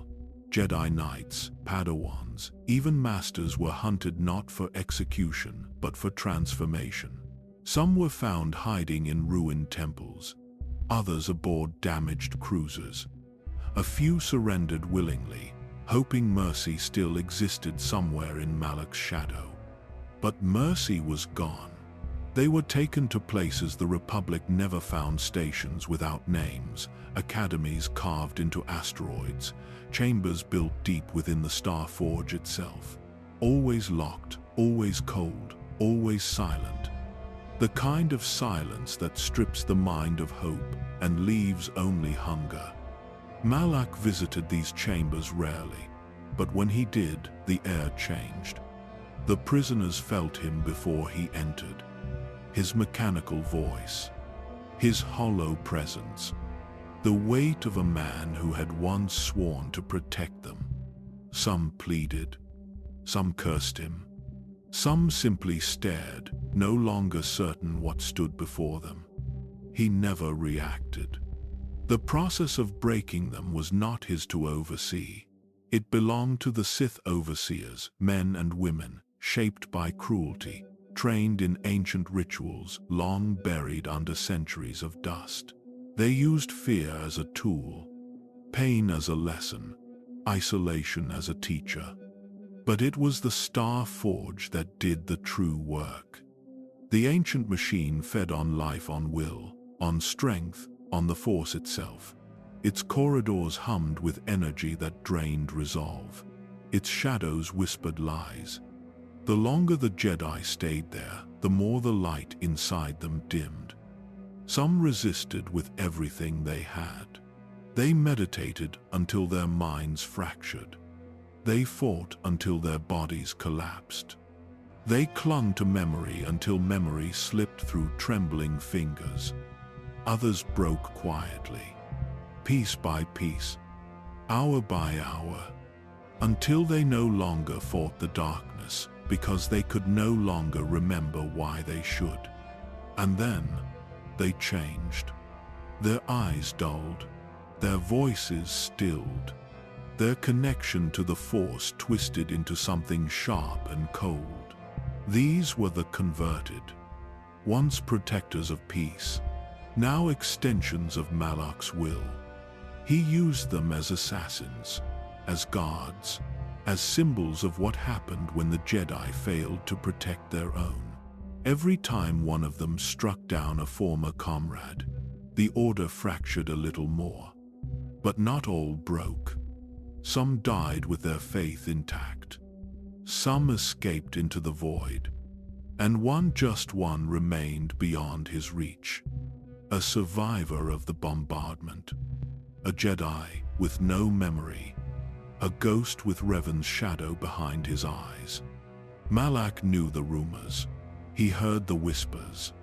He tortured spies for confirmation. But nothing silenced the possibility that Revan lived, and that one of these fallen Jedi, one of these broken souls, might be the thread that pulled him back into the galaxy. So Malak increased the cruelty. He doubled the hunts.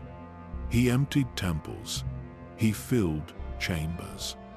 The more he tried to break the Jedi, the more he revealed what was breaking inside him. Because every shattered mind, every twisted apprentice, every whisper of pain was a reminder of what he had once been and what he could never return to. Light cannot be killed, but it can be buried. And Malak was burying it with both hands. The Star Forge did not obey. It consumed. It wasn't a machine, not in the way Malak had once believed. It was ancient, alive, and its hunger did not come from fuel or function, it came from the Force itself. When Revan commanded it, the Forge responded with balance, not kindness, not restraint, but balance. Revan understood its nature. He shaped its production with precision, guiding its power like a blade. But Malak was different. He did not guide. He demanded. And the Forge began to twist under him. It built what he ordered, yes. Warships beyond Republic understanding. Weapons enhanced with Force-sensitive technology. Droids capable of independent conquest. But with each command, the Forge required more. Not more metal, more life. The Jedi he captured were no longer just prisoners. They were energy. Their suffering, their despair, their fading connection to the light. All of it fed into the system. Malak's technicians didn't understand how. They only obeyed. The Sith adapted quickly. Some Jedi were kept alive for weeks, suspended in chambers that siphoned their presence into power. Their pain became a resource. Their fading will become fuel. Malak did not watch. Not directly. He told himself it was a necessity, that the galaxy's future was worth the cost. That one Republic world spared from conquest justified what happened in the shadows of the Forge. But deep down, he knew. This was not power. It was starvation disguised as creation. And the more the Star Forge consumed, the more it demanded. It grew faster, built larger fleets, sent dreadnoughts into unexplored systems. It began to forge ships without instruction, without limits. Malak's engineers could no longer track the full production. The machine was building for itself now. And it was changing the Sith, who stayed too long. Acolytes stationed aboard the Forge became colder, less human. Their eyes dimmed, their tempers shortened. Their ambition flared and then crumbled into apathy.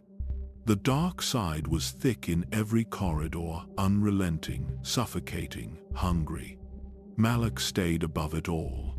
On his command ship, he spoke to the Forge from a distance, directed fleets, waged war. But he no longer walked its halls. Not since the last time he heard whispers echo through the walls that called him by a name he had forgotten. Malak. He didn't return after that. Instead, he reinforced his jawplate, enhanced his armor, wrapped himself in layers of steel to keep the ghosts away. But the Forge did not forget. It sent him visions, burning stars, endless fire, fleets without end.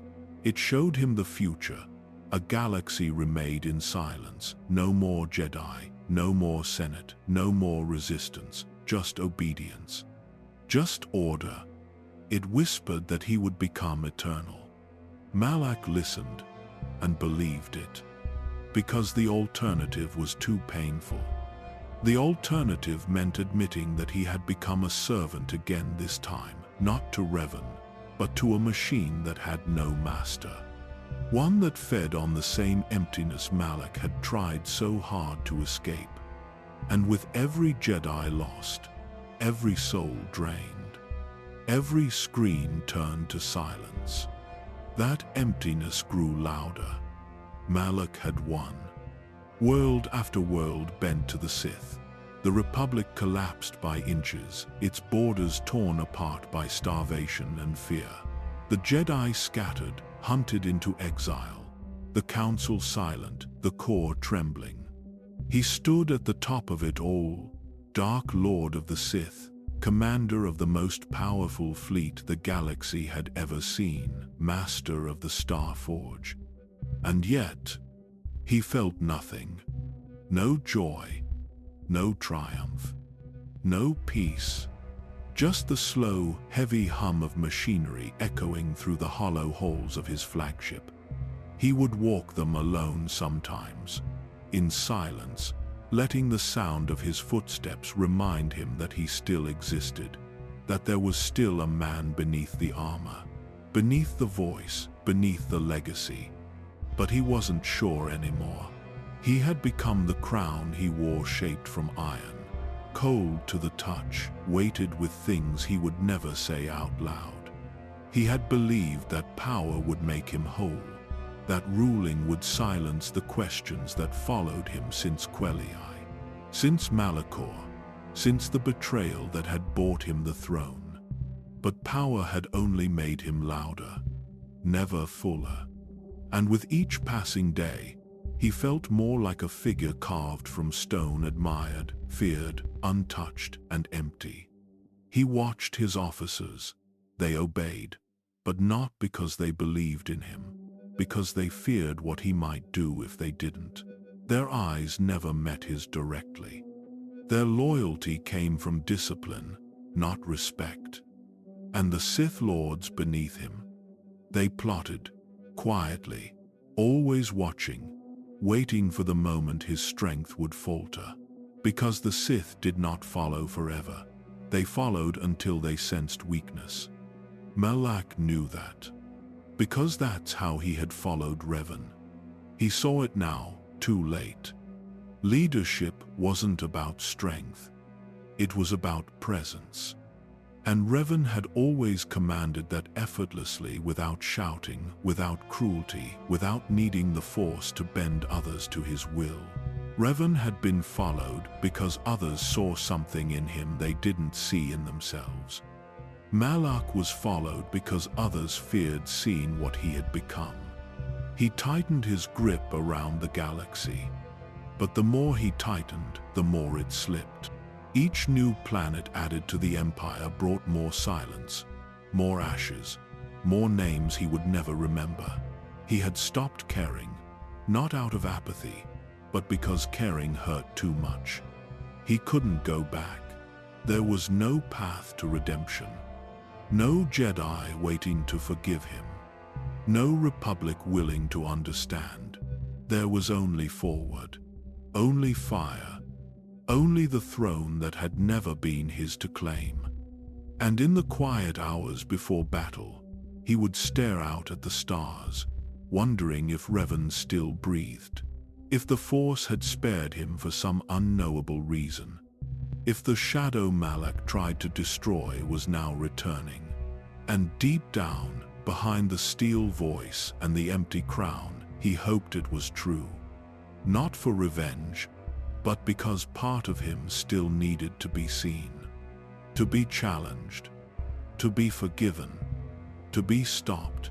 Because if Revan lived, then perhaps Malak wasn't truly alone. Not yet. The galaxy had gone quiet. Not in surrender, not in peace, but in hesitation. The Sith Empire still stretched across hundreds of systems. The Star Forge still pulsed above Rakata Prime, building dreadnoughts by the hour. And Malak still ruled from the bridge of his command ship, iron-jawed, cold-eyed, unchallenged. But beneath the surface, something had shifted. He felt it in the pauses between reports. In the longer silences after victory. In the stares of his own officers, too careful now, too quiet. Something had returned. Not a rebellion, not a rival. A presence. One that moved like a shadow beneath hyperspace lanes. That struck like Revan used to precise, surgical, invisible until too late. Republic ships that should have fallen, didn't. Sith scouts began disappearing. Key facilities, supply routes, weapon foundries crippled before reinforcements arrived. The strategies were familiar. Too familiar. At first, Malak dismissed it. Impossible. Delusion. Revan was dead. He had seen the explosion, felt the absence ripple through the Force, felt the bond between them severed. That kind of silence didn't lie. But then came the name, spoken not by his enemies, but by his own men.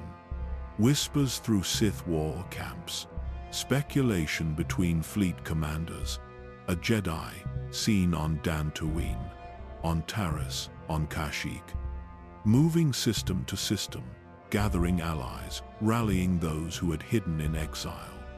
Malak ordered the names stricken from every communication log. To speak, it was treason. To believe it, weakness. But belief doesn't need permission. The officers began referring to him differently. Not Revan. Just him. Malak heard it more often now, slipping through status briefings, murmured during tactical setbacks, lingering after each Sith loss. They said he moved like a shadow, that his face had changed, that his mind had been fractured, reshaped, reborn, that he didn't even remember who he used to be. But the galaxy remembered, and so did Malak. He stood alone in the observation deck of his flagship, watching the stars drift beyond the durasteel glass. For the first time in months, he removed the voice modulator from his jaw. The metal hissed as it unsealed. Cold air met scarred skin. He did not speak. He just listened. The silence of space had always calmed him once, back when he was Alec, back when he still believed silence meant peace.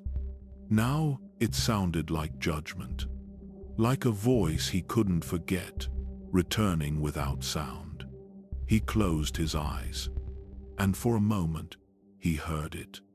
Revan's voice, not through speakers, not through recordings, but through memory, through the Force. Calm, clear, focused, not angry, just present. Malak opened his eyes. No one was there, only the ghost he couldn't bury. Victory had once been constant, a rhythm, predictable, inevitable. Worlds fell, fleets crumbled, the Jedi scattered. The Sith advanced system by system, like a tide that never receded. But now, the tide hesitated. Malak noticed it first in the reports. Minor defeats, delayed responses, fleets rerouted, officers requesting additional reinforcements for missions that once needed only a single dreadnought. It was subtle at first, easy to dismiss as resistance adapting. But resistance had no leader. Now it did. Revan wasn't just alive. He was rebuilding. And the war that once bent to Malak's command had begun to lean away from him like a ship turning slowly against the wind. He responded the only way he knew: aggression. New orders spread through his fleets, burn planets suspected of aiding Jedi, erase civilian corridors, intercept every whisper of insurrection with force, not inquiry. Speed would be his weapon. Precision could be Revan's. Malak would drown the galaxy in fire before it could remember who had taught it to hope. But war does not respond to fear forever. His ships began to fall behind. The Star Forge could build endlessly, but crews could not be manufactured. The galaxy was growing tired. Soldiers grew slower. Morale thinned. The Sith Lords, once bound by dread, began to question his strategies behind closed doors. The Sith had never been loyal. They were hungry. And now, some of them looked to Revan not with fear but curiosity. Because if he had returned from death, what else might he reclaim? Malak tightened control, recalled commanders, executed a Moff for failing to suppress a rebel cell on Onderon, sent fear like a storm through every corridor of his empire. But fear wasn't enough anymore. His plans slipped through his hands like sand. A failed ambush on Kashyyyk, a lost convoy in the Gordian Reach, Jedi resurfacing in places they had no right to be. Each report confirmed the same truth. He was no longer fighting a scattered resistance. He was fighting Revan again. And this time, he wasn't certain he would win. He tried to change tactics, redirected the Forge to focus on hunting, not conquest. But the Forge was harder to control now. It pulsed with unstable energy, as if it too felt the shift in the Force. Its outputs were stronger, but less refined. Larger ships, fewer commanders, firepower without thought. It mirrored him perfectly. The more he fought to retain control, the more the edges of his empire frayed, not in open collapse, but in slow retreat. And in the center of it all stood a throne he had taken in silence, now surrounded by voices he could no longer ignore. Revan was moving through the stars, and the galaxy, without needing to be told, had begun to follow him again. Malak had always ruled through presence. His voice mechanical, deep, absolute, echoed across starships and worlds like the voice of fate itself. It gave no room for doubt. It demanded silence. It crushed dissent. But now, his voice wasn't enough. He began to feel it resistance from his own empire, not in open defiance, but in hesitation, delays in communication, strategic suggestions worded too carefully, eyes that looked past him instead of toward him. They still feared him. But fear without belief becomes fragility. He roamed the halls of his flagship more often now, not to command, to listen, but all he found was quiet. A crew that moved with practiced caution, Sith officers who whispered as he passed. Even the droids had begun to avoid direct movement near him, reprogrammed by technicians who no longer trusted his temper. Because Malak's fury had grown erratic. Where once it was calculated, delivered with purpose, it now flared in moments of silence. Briefings that ended too slowly. Reports of Jedi escapes, mentions of names he had forbidden others to speak. He destroyed his own war table. Choked a Sith captain for pausing before a salute. Vented an entire deck for failure in securing a single rebel transport. But none of it brought clarity. Only more silence. He began to question the Star Forge, not its power but its voice. In its hums, he now heard more than energy. He heard whispers, thoughts not his own. Pressure behind his eyes during meditation. A coldness that felt less like the dark side and more like a mind.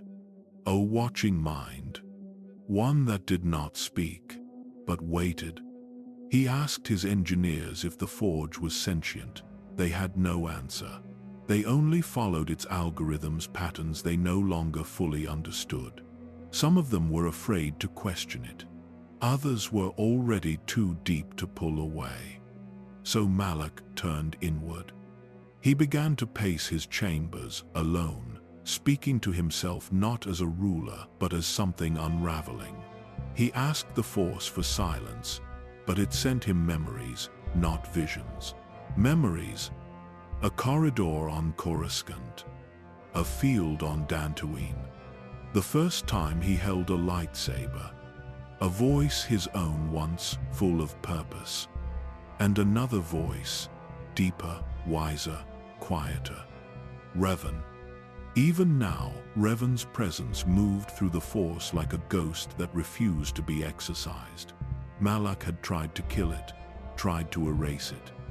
Tried to wear the armor of command so tightly that no shadow could reach him. But Revan had never needed armor. Only conviction. And Malak, surrounded by steel, surrounded by stars, began to wonder.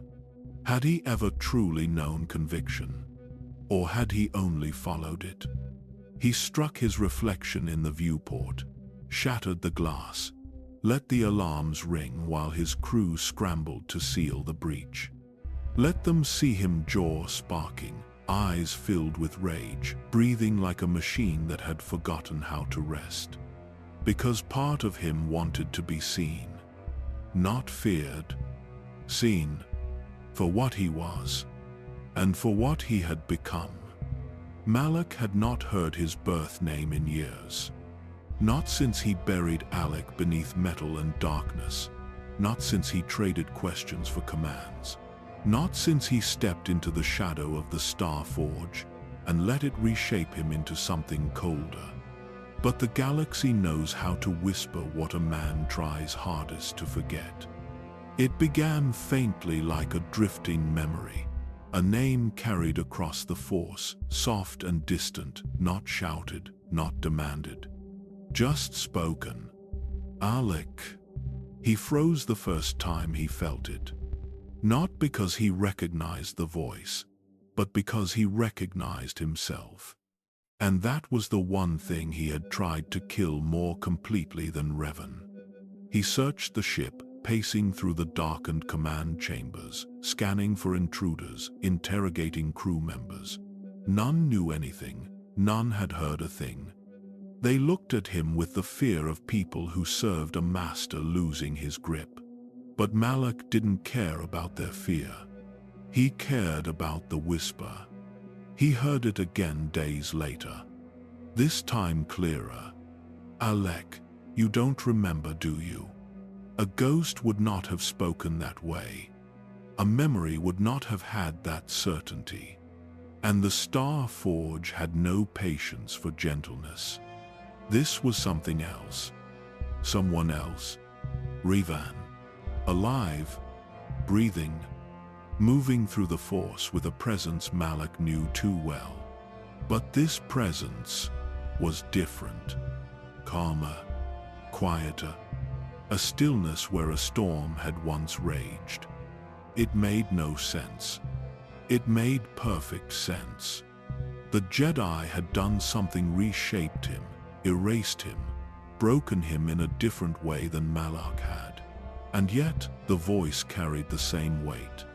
That same quiet confidence that had once guided Malak through darkness. And now it spoke his old name. Not Malak, not Dark Lord, not traitor, just Alec, a name spoken only by ghosts. He slammed his fist into the wall, metal denting under his strength. He activated holomaps, scoured star charts, demanded updates from every fleet under his command. He searched for Revan the way a wounded animal searches for the predator that carved its first scar. To destroy him, perhaps. To silence the whisper, certainly. But deeper than anger, deeper than fear was something he refused to name. He wanted the voice to speak again. Because it was the only voice in the galaxy that had ever seen him before the steel, before the cruelty, before the hunger. The Star Forge hummed louder around him, as if sensing that its hold was slipping. Its shadows clawed at the edges of his mind, whispering that he was the master, that he was eternal, that Revan was nothing but a fading ember. But Malak did not listen. He couldn't, because the Force itself had chosen a different truth. A ship destroyed, a master betrayed, a corpse never found, and now a presence moving through the stars with purpose, not haunting him, not warning him, destroying him, piece by piece, not through battle, through memory. He stood above the galaxy, jaw glowing faintly beneath dim lights, and finally understood what no victory had ever revealed. Power meant nothing if the one man who shaped you refused to stay dead. Alec was gone, but he could still hear someone calling to him. And in that whisper, Malak felt the future closing in. Not with fire, but with a name. The Star Forge had never stopped building.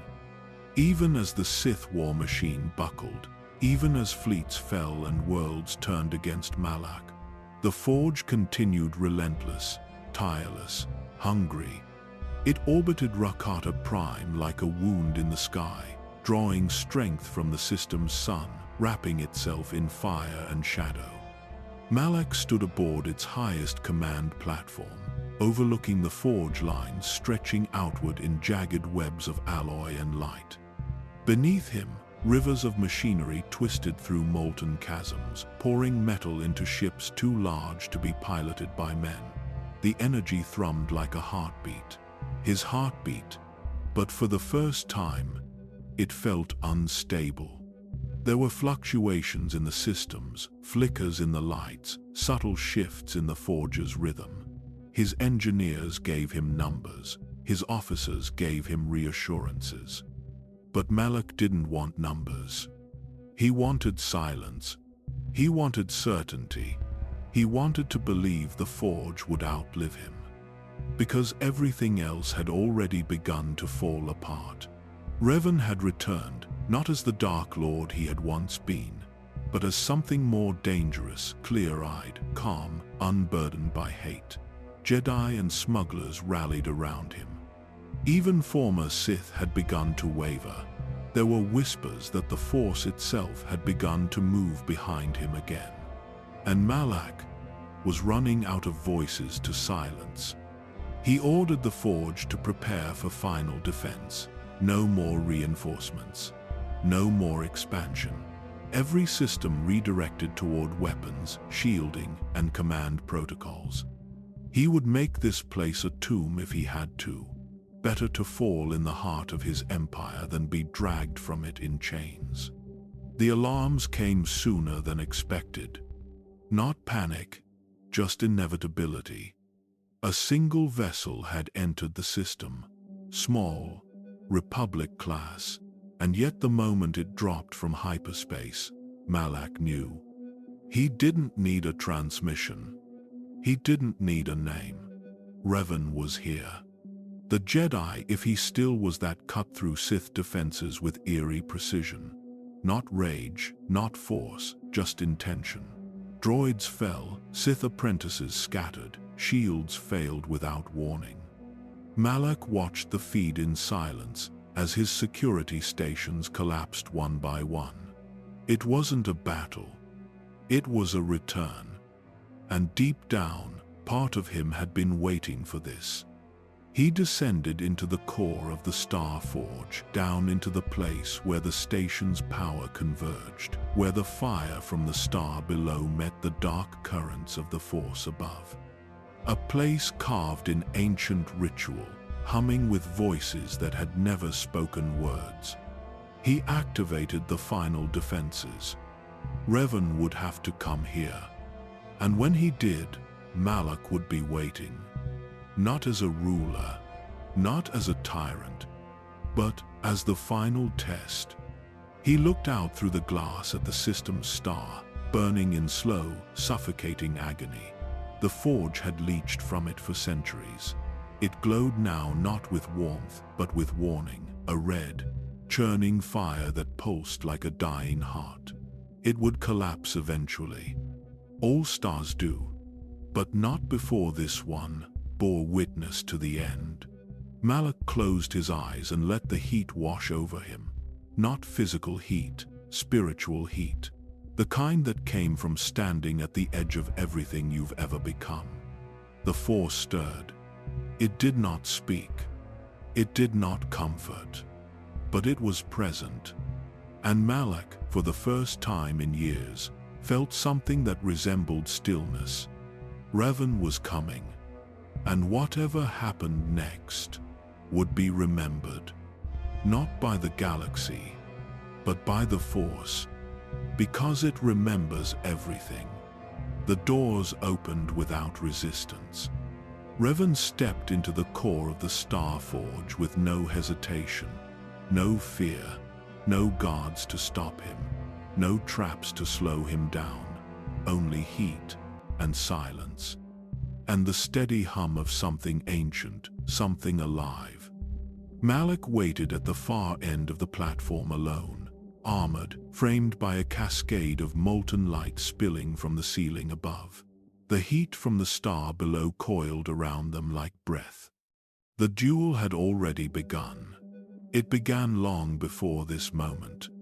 Before the betrayals, before the war, before Malachor, before Revan wore a mask and Malak wore steel across his face. It had begun the first time they had walked the halls of the Jedi Temple as students, one bold, one restless, drawn together by the belief that they could change the galaxy. And now they stood, each changed beyond recognition. Malak spoke first. His voice, as always, echoed through metal, cold, unfeeling. He mocked Revan's return, called him a puppet of the Jedi, a shadow of what he had been. He demanded to know what Revan fought for now: peace, redemption, weakness. But Revan did not answer. He activated his saber. Not in anger. In silence.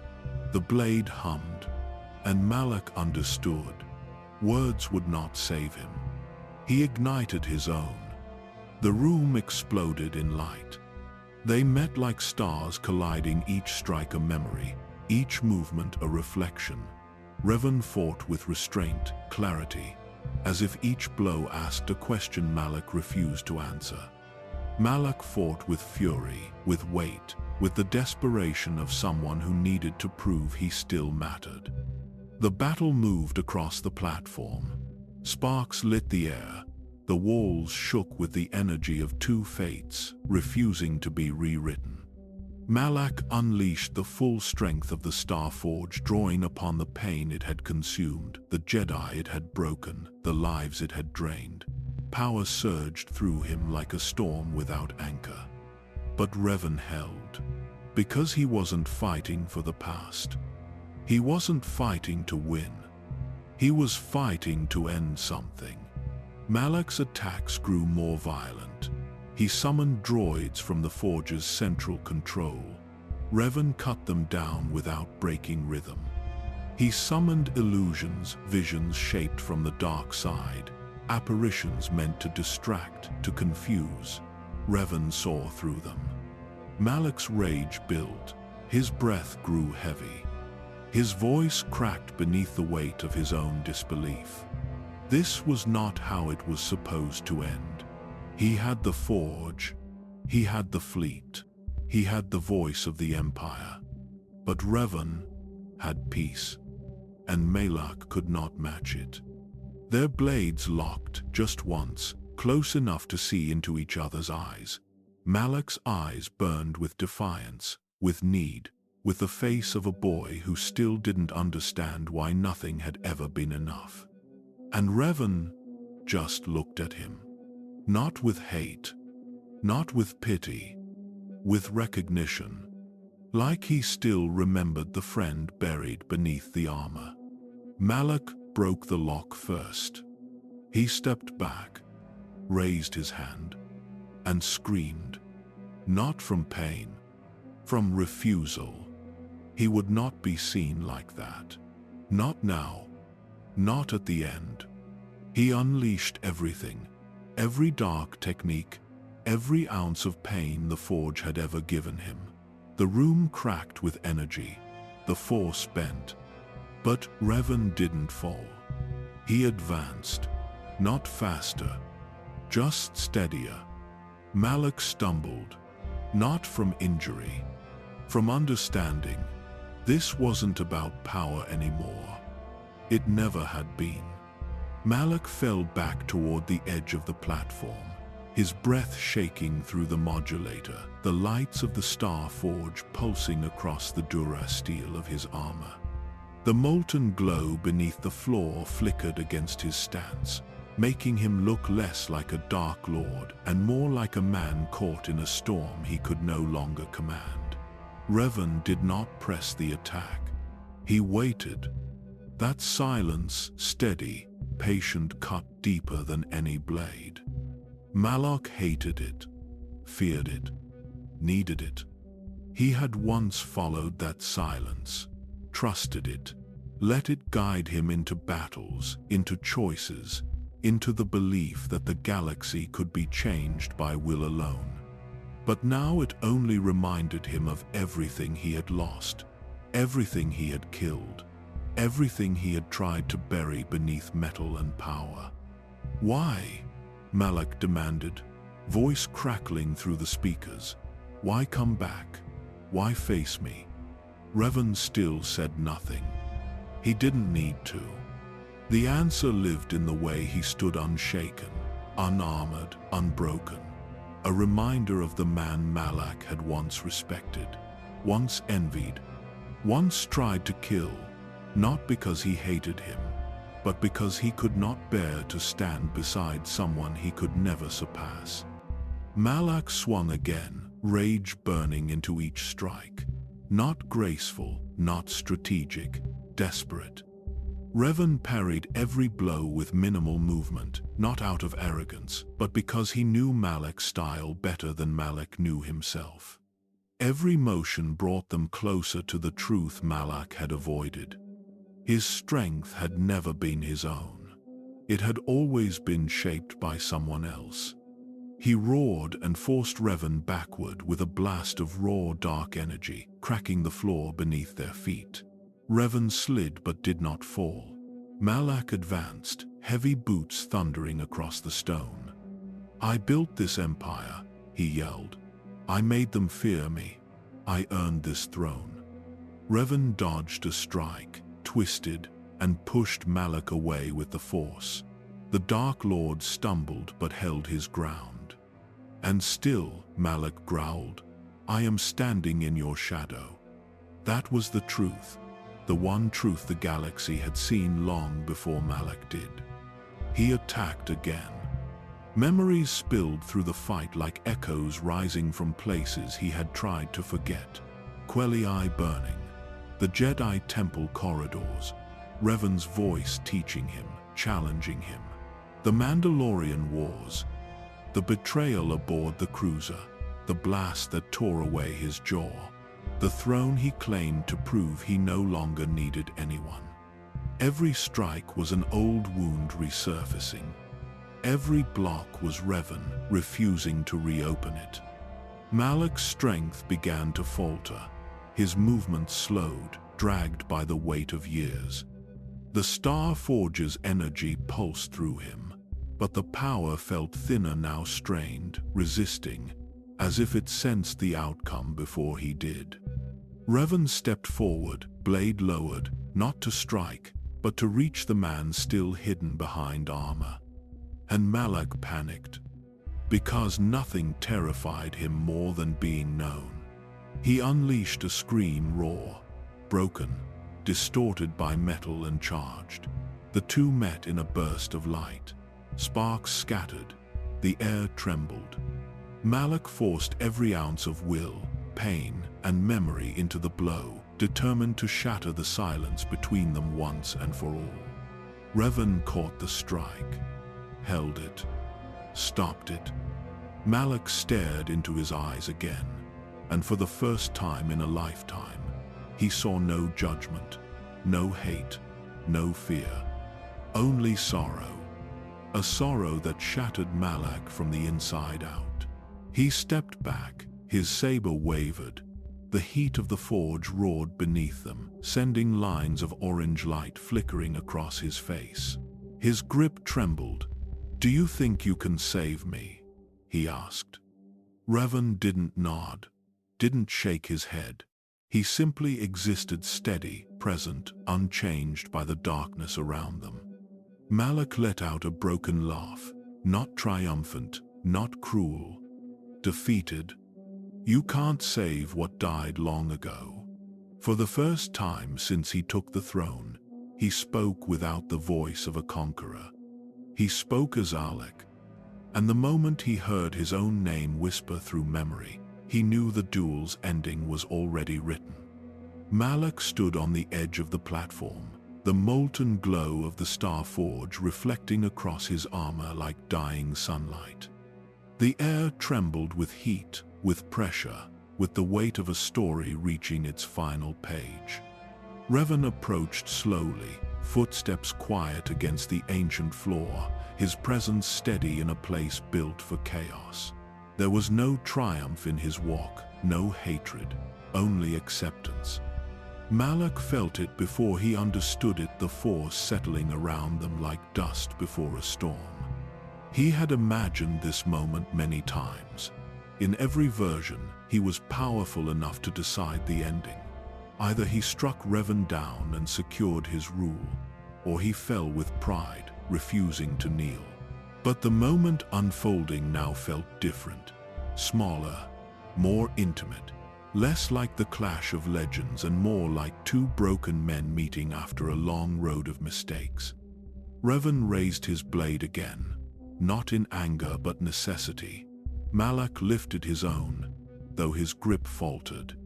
The Star Forge pulsed, feeding him strength he had not earned, pulling from the lives it had devoured. But even that power felt thin, fraying like thread pulled too tight. He swung, Revan blocked. Sparks fell like stars collapsing. Malak stumbled back, breathing through metal. He tried to summon the fury that had defined him. the cruelty that had shaped his empire, the hunger that had replaced his heart. But all he found was exhaustion. A deep, unreachable exhaustion that came from years of chasing an identity the galaxy never accepted. Revan moved with calm precision, each motion deliberate, patient. Malak hated that patience. It felt like a hand reaching toward him, offering something he no longer believed in. He attacked harder, faster, forcing Revan to meet the blows head-on. Their blades clashed again and again, echoing through the core like a heartbeat losing rhythm. Finally, Malak faltered, just once, but once was enough. Revan's strike severed his weapon arm at the elbow. The limb fell, sparking as it hit the ground. Malak collapsed to one knee, the sound of metal against stone ringing through the chamber. He stared at the stump, blood and wires flickering in the dim light. Pain followed, but it was distant, muffled by a deeper ache. Revan stood over him, silent, waiting. Malak looked up, eyes burning. "Do it," he rasped through the mechanical filter. "Finish what you started on that ship." Revan did not move. Malak let out a shaking breath. "Still the same," he whispered, still hesitating. But Revan's voice was calm when he finally spoke. "This is not hesitation." Malak froze. "It is consequence." The words hit harder than any blade. They carried the weight of every choice Malak had made, every world burned, every Jedi broken, every scream turned to fuel. Malak felt the truth spreading through him like fire. There was no redemption, no forgiveness, no version of this where he walked away. But there was acknowledgement. And for a moment, that felt like mercy. Revan stepped back, giving him space. Malak stared at the floor, at the shadows trembling beneath them. "I tried," he said softly, almost surprising himself. "I tried to be more than the boy you knew, more than the student, more than the shadow." "You became what you chose," Revan answered. Malak nodded. "Yes, and now I face what follows." He lifted his head one final time. The heat of the forge painted his face in red light. His voice softened, losing the metallic echo for just a moment. "Revan, was I ever enough?" Revan did not answer, because the Force had already given Malak the truth. He closed his eyes. Revan's blade ignited, and the Star Forge, sensing the end, began to collapse. The alarms roared through the chambers, vibrating against the walls as if the station itself were screaming. Malak felt the tremor beneath him, the heat rising as the core destabilized. The forge was dying, and with it, the last monument to the empire he had built. He tried to rise but fell again, strength dripping from him like water through open fingers. Revan moved closer, not to comfort, not to condemn, only to witness. The Force wrapped around them, heavy with memory and loss. Malak felt it settle over his shoulders like the cloak he once wore as a Jedi, before wars and lies reshaped him into something unrecognizable. He laughed weakly. In the end, it was never the forge, never the fleets, never the throne. Revan waited. "It was you," Malak whispered. "I spent years trying to escape your shadow, but everything I did, every choice, was still bound to you." His voice cracked. "Tell me, was I ever your friend?" The silence that followed was not cruel. It was an answer. Malak let his head drop. The fire below surged higher, heat licking at the platform edges. He knew what came next. He had known since the moment Revan stepped onto the forge. This was not a battle won or lost. It was the last chapter of a story that had begun with hope and ended with consequence. He opened his eyes slowly. "End it," he said. "Not for the galaxy, for me." Revan lifted his blade. Malak exhaled for the last time. The blade fell. His body slumped forward, armor cooling as the life left him. The Starforge groaned, metal twisting as fire burst through its veins. Revan stepped back, watching the man who had once been Alec become still. The flames rose. The platform shuddered. The chamber's light dimmed as the forge began to collapse, its final breaths echoing like thunder. Revan turned away, knowing the structure would soon fall into the star. Behind him lay a man shaped by war, undone by the one truth he could never escape in the end. The silence came slowly. After the screams, after the heat, after the final blow, it settled like a curtain drawn over a stage filled with war. The Starforge, once alive with the thunder of battle, now trembled in its death throes. Sparks rained from the walls. Steel groaned under collapse. And at the center of it all, the body of Darth Malak lay motionless, not in defiance, not in glory, just stillness. No one spoke his name. No one cried out for vengeance or justice. The soldiers were gone. The Jedi had left. Only one figure remained, a shadow near the edge, watching through the flames. Revan. He did not approach. He did not move. Perhaps he couldn't. Perhaps something deeper than the Force held him in place, as if to witness this ending was a duty. Malak's breath came shallow now, drawn through lungs that had endured too much. Each inhale was labor. Each exhale sounded like wind across broken stone. The darkness pressed in, yet his mind remained awake, still tethered, still haunted. He could no longer feel the forge feeding him. The power that had once surged through his limbs unholy, unstoppable, had vanished. What was left was only flesh, blood, pain, and memory. And slowly, memory began to speak. It whispered not in triumph, but in question, not in command, but in reflection.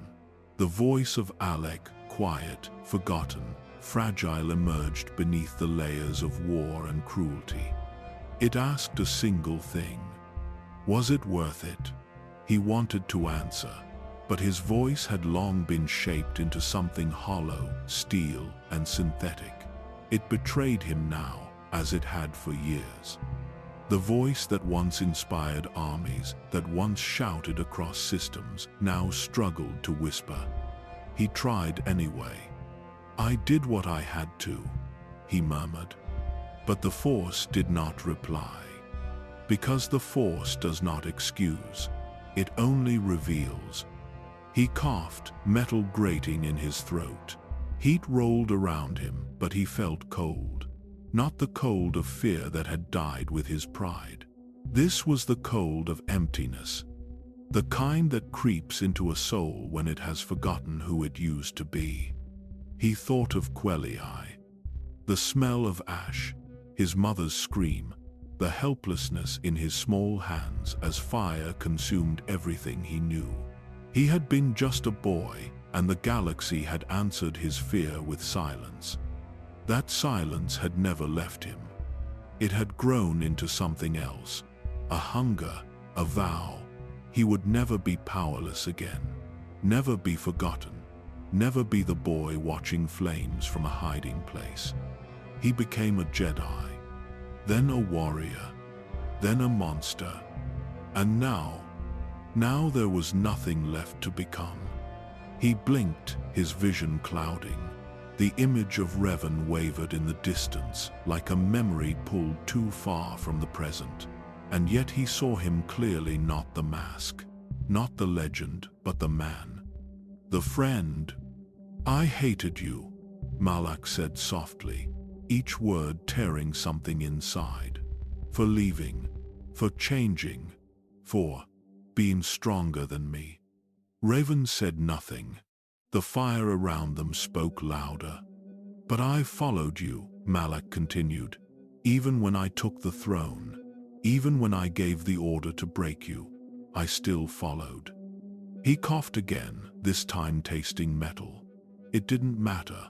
The words needed to be said before they vanished forever. "I needed to believe I could replace you," he whispered, "but I never could." And there it was. Truth. Simple, small, undeniable. He hadn't wanted to rule the galaxy. Not truly. He wanted to prove he mattered, that the pain meant something, that someone like him, scarred, brutal, left behind, could still rise. But he had risen as a shadow, and shadows don't cast light. They only take it. A tremor shook the forge. Another wall collapsed. The light grew dimmer. Malak turned his face toward the ceiling, where stars once shone beyond steel. He imagined them now, untouched by war, glimmering quietly over a galaxy he had failed to control. Maybe that was the point. Maybe the galaxy was never meant to be ruled, only understood. He reached for the Force, not to command, but to feel as he had once done as a boy, in the ruins of Quelii, whispering to a power he barely believed in. And to his surprise, the Force answered. It did not embrace him. It did not judge him. It simply showed him the truth. He had lived. He had chosen. And now, he would pass. He wondered, in that moment, what would have happened if he had refused Revan's call at the start, if he had listened to the council, if he had never stepped into the war. Would Alec still be alive? Would he have walked the halls of the temple as a master, not a ghost? Would there have been laughter instead of screaming, peace instead of a throne carved in fire? But such questions had no meaning now. They were shadows of a life never lived, dreams left behind on a battlefield long forgotten. And yet they mattered. Because even in regret, there is a kind of truth, a final honesty, one that burns brighter than rage. And in that flicker of honesty, Malak felt something he had not known in years. He felt human. A tear slipped down his cheek, trailing across the burn marks and metal seams of his jaw. He no longer cared who saw it. "I'm sorry," he said. To whom, he didn't know. To Revan, to the Jedi, to the galaxy, to the boy on Quelii, perhaps all of them, perhaps just himself. His final breath came without pain. It came with peace. The last breath of a tyrant. The first silence of Alec. And as the star forge crumbled, and the stars beyond it watched without blinking, the Force carried him home. The world didn't end when he died. There were no banners torn in half by the Force, no sudden tremor across the stars. Darth Malak was not the kind of tyrant whose death would echo through time with reverence. His end was quieter than that, colder. It passed like a deep breath lost to wind. But something else stirred in the silence. Not power, not darkness, a memory. It began in the void he left behind, within the wreckage of the Star Forge, in the wake of steel collapsing on steel. The Force did not mourn, but it did. Remember, it carried something forward. Not a legacy of conquest or fear, but the final moment of clarity, the last spark of the boy once called Alec. He was not reborn. The dead do not return. But his truth lingered. Quelii had never left him. That burning village, the sky filled with falling ash, the heat of loss pressed into the bones of a child. The Jedi tried to erase it, tried to give him new purpose, new discipline, a new name. And for a time, Alec believed them. But even as he meditated, as he trained, as he obeyed, the boy beneath the robes still listened to fire. He had always listened. And when war came, he followed it, not blindly, but with a broken kind of hope, He thought the pain could be repurposed, that vengeance could wear the face of justice, that if he fought the Mandalorians, if he protected others from fire, then maybe the boy from Quelii could finally be healed. But healing never came. Only more fire. Only more silence. The transformation from Jedi to warrior had not been a fall. It was a surrender, one piece at a time.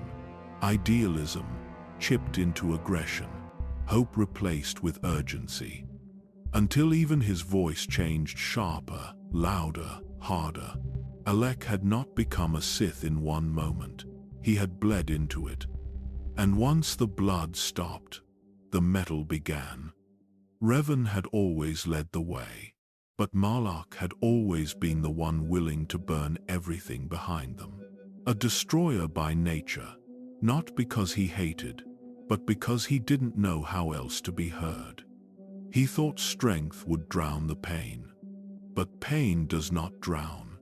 It sinks. And even at the height of his power, surrounded by fleets, sustained by the Starforge, Malak had been hollow. Because Alec was still alive inside him, chained, screaming, forgotten. Now, in death, that scream faded. What remained was quieter, clearer, and somehow, kinder.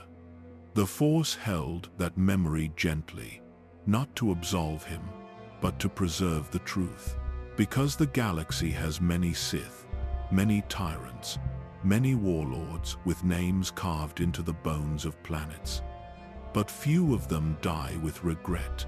Few of them look inward in their final hour and reach for the soul they tried to destroy.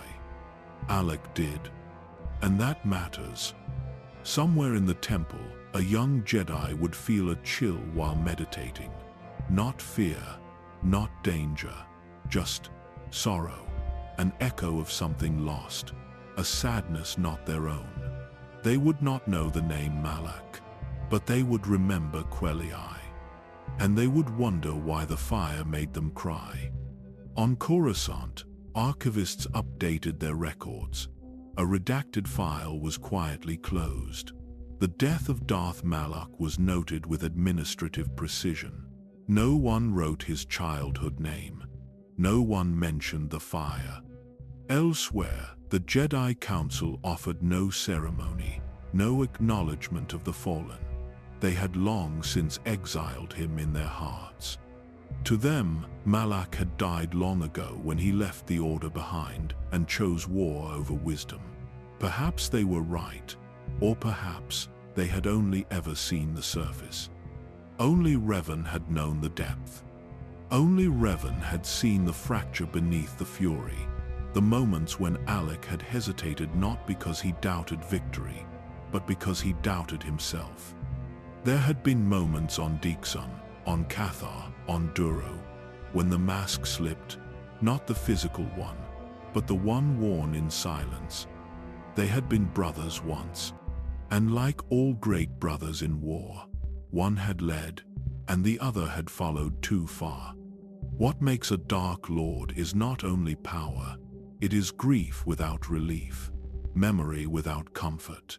Malak had carried both, but in his final breath, he did not cling to rage, he remembered. And that is rare among the Sith. There are no statues for him, no grand tomb, no mourners. His empire crumbled with the Forge, his armies scattered, his name already fading. But in that forgetfulness, there is a kind of mercy. Because some names are not meant to echo. Some names are meant to rest. And so Alec rests, not as a conqueror, not as a lord, but as a shadow burned into starlight, brief, broken, and finally still. The Force does not judge, it only remembers. And it remembers him, softly. On Dantooine, a knight once assigned to monitor Revan's movements paused in meditation. A whisper entered her thoughts, not words, but emotion. Not a warning, but a farewell. She opened her tired eyes, but nothing had changed in the room. and yet she wept. In the unknown corners of the galaxy, where old battlefields still smoldered in silence, scavengers would one day find relics, fragments of armor, shattered implants, pieces of the Star Forge's twisted alloy. They would not know the story, but the metal would always feel cold, not just in temperature, but in memory. Because remnants remember, even when people forget. And perhaps that is the last lesson Alec left behind. That power cannot protect what the heart refuses to hold. That rage cannot restore what regret never released. And that, in the end, silence is not punishment. It is peace, the kind no Sith ever earns. But sometimes, the kind a boy once named Alec might finally deserve. He remembered the pain, not as fire or violence, but as weight, a heaviness in his chest that had never lifted. He had thought that by becoming stronger, louder, more feared, he could silence it. But fear doesn't erase weight. It only adds to it. He remembered the Jedi he tortured, their faces, their silence. Some had fought back, others had begged. One had looked at him with something worse than hatred, pity. And now, he understood why. Because they had seen what he could not. They had seen the lost boy behind the mask. They had seen Alec and wept for what had been done to him. He felt no pride in his empire, no victory in his conquests. The Star Forge had not made him powerful.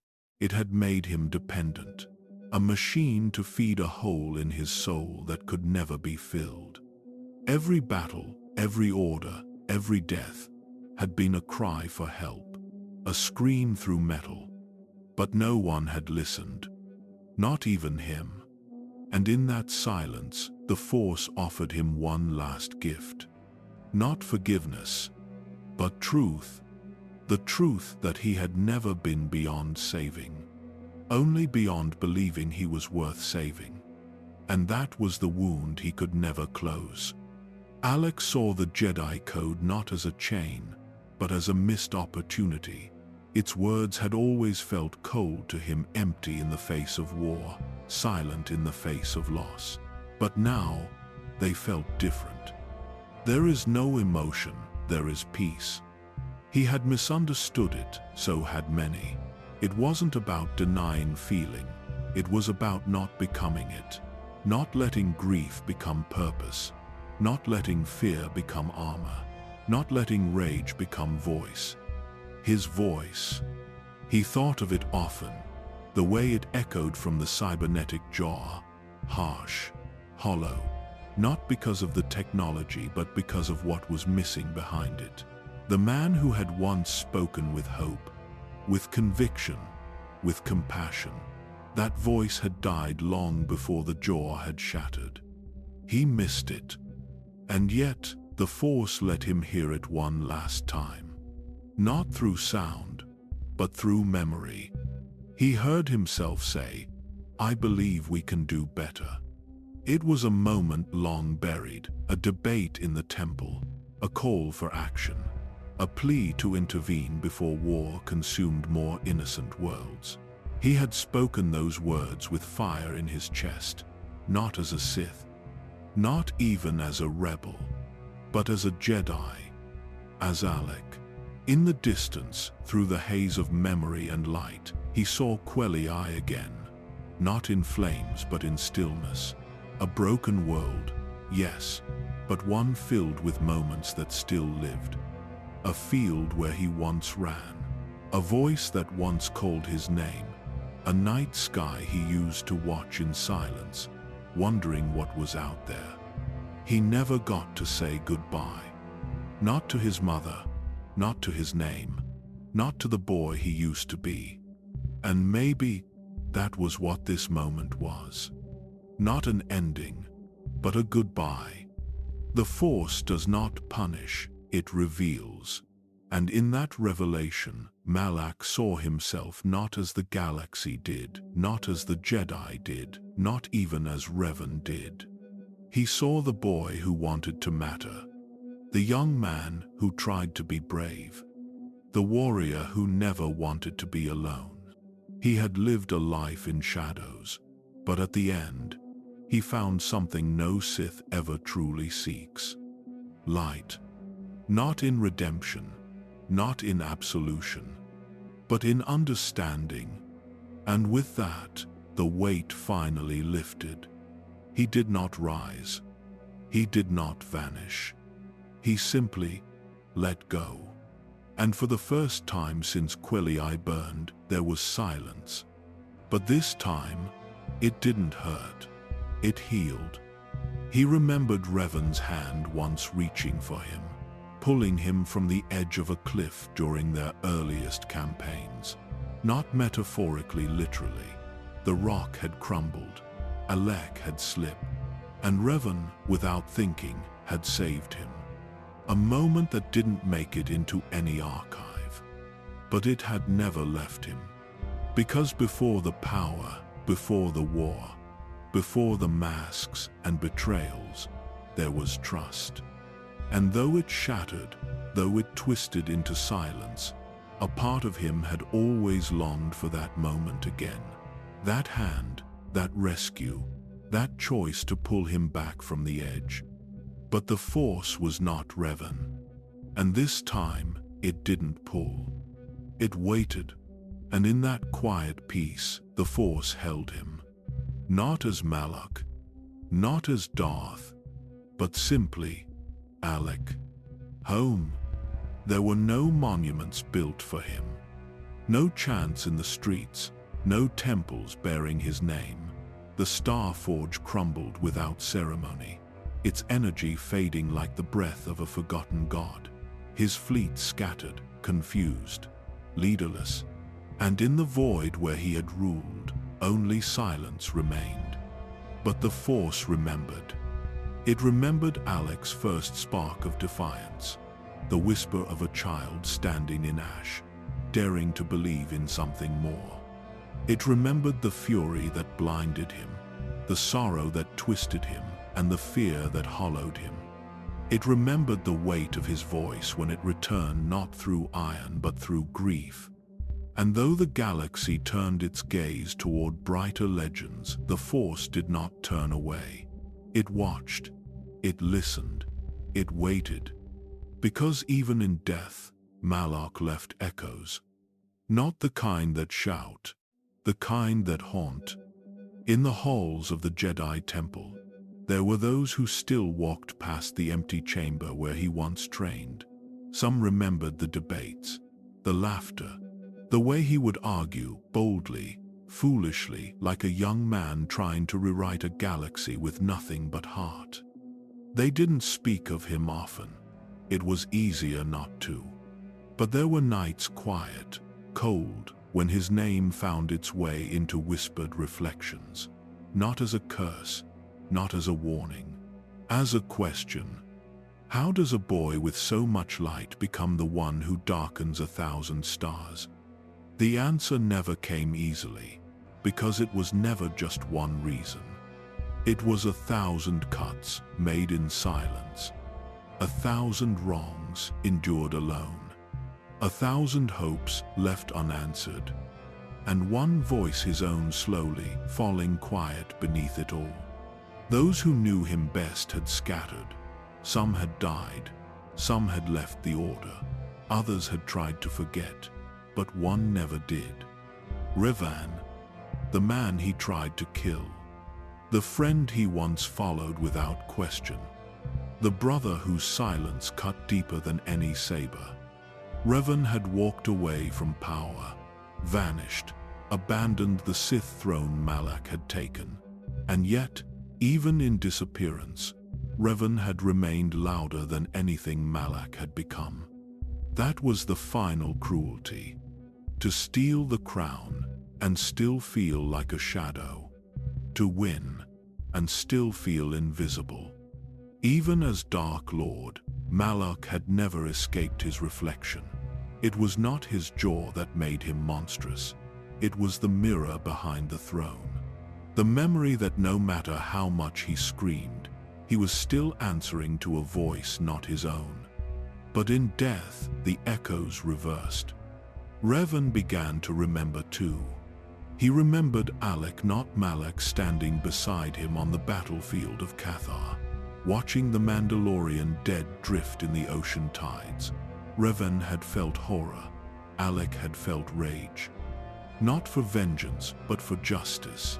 He couldn't stand to watch good people die while others waited.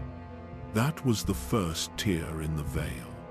And Revan remembered another moment in the heat of battle when Alec, bloodied and breathless, had said, "We have to end this before we become what we fight."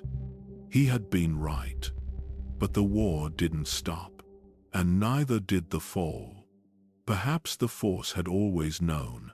Perhaps it had never been about who would fall and who would rise. Perhaps it was about what they would leave behind, not in legend, but in memory. And in the years that followed, as the galaxy slowly forgot his name, that memory softened. Not forgiven, not honored, but understood, because every Jedi who stood between light and dark would someday feel what Alec felt, the weight of impossible choices, the scream of silence in a council chamber, the urge to burn down walls just to feel seen. He was not the first to fall. He would not be the last. But his fall meant something. Not because of what he destroyed, but because of what he once tried to protect. In the ruins of the Star Forge, deep beneath metal bones and forgotten chambers, a single recording remained, damaged, fragmented, but still intact. A voice, human, warm, young. "I believe we can do better." No name, no timestamp, just a truth buried in steel. And across the stars, in the minds of those who once knew him, it lingered. Not as Darth Malak, not as Sith, but as the boy from Quelii. Alec, the one who had tried, the one who had fallen, the one who, for just a moment, had remembered how to rise.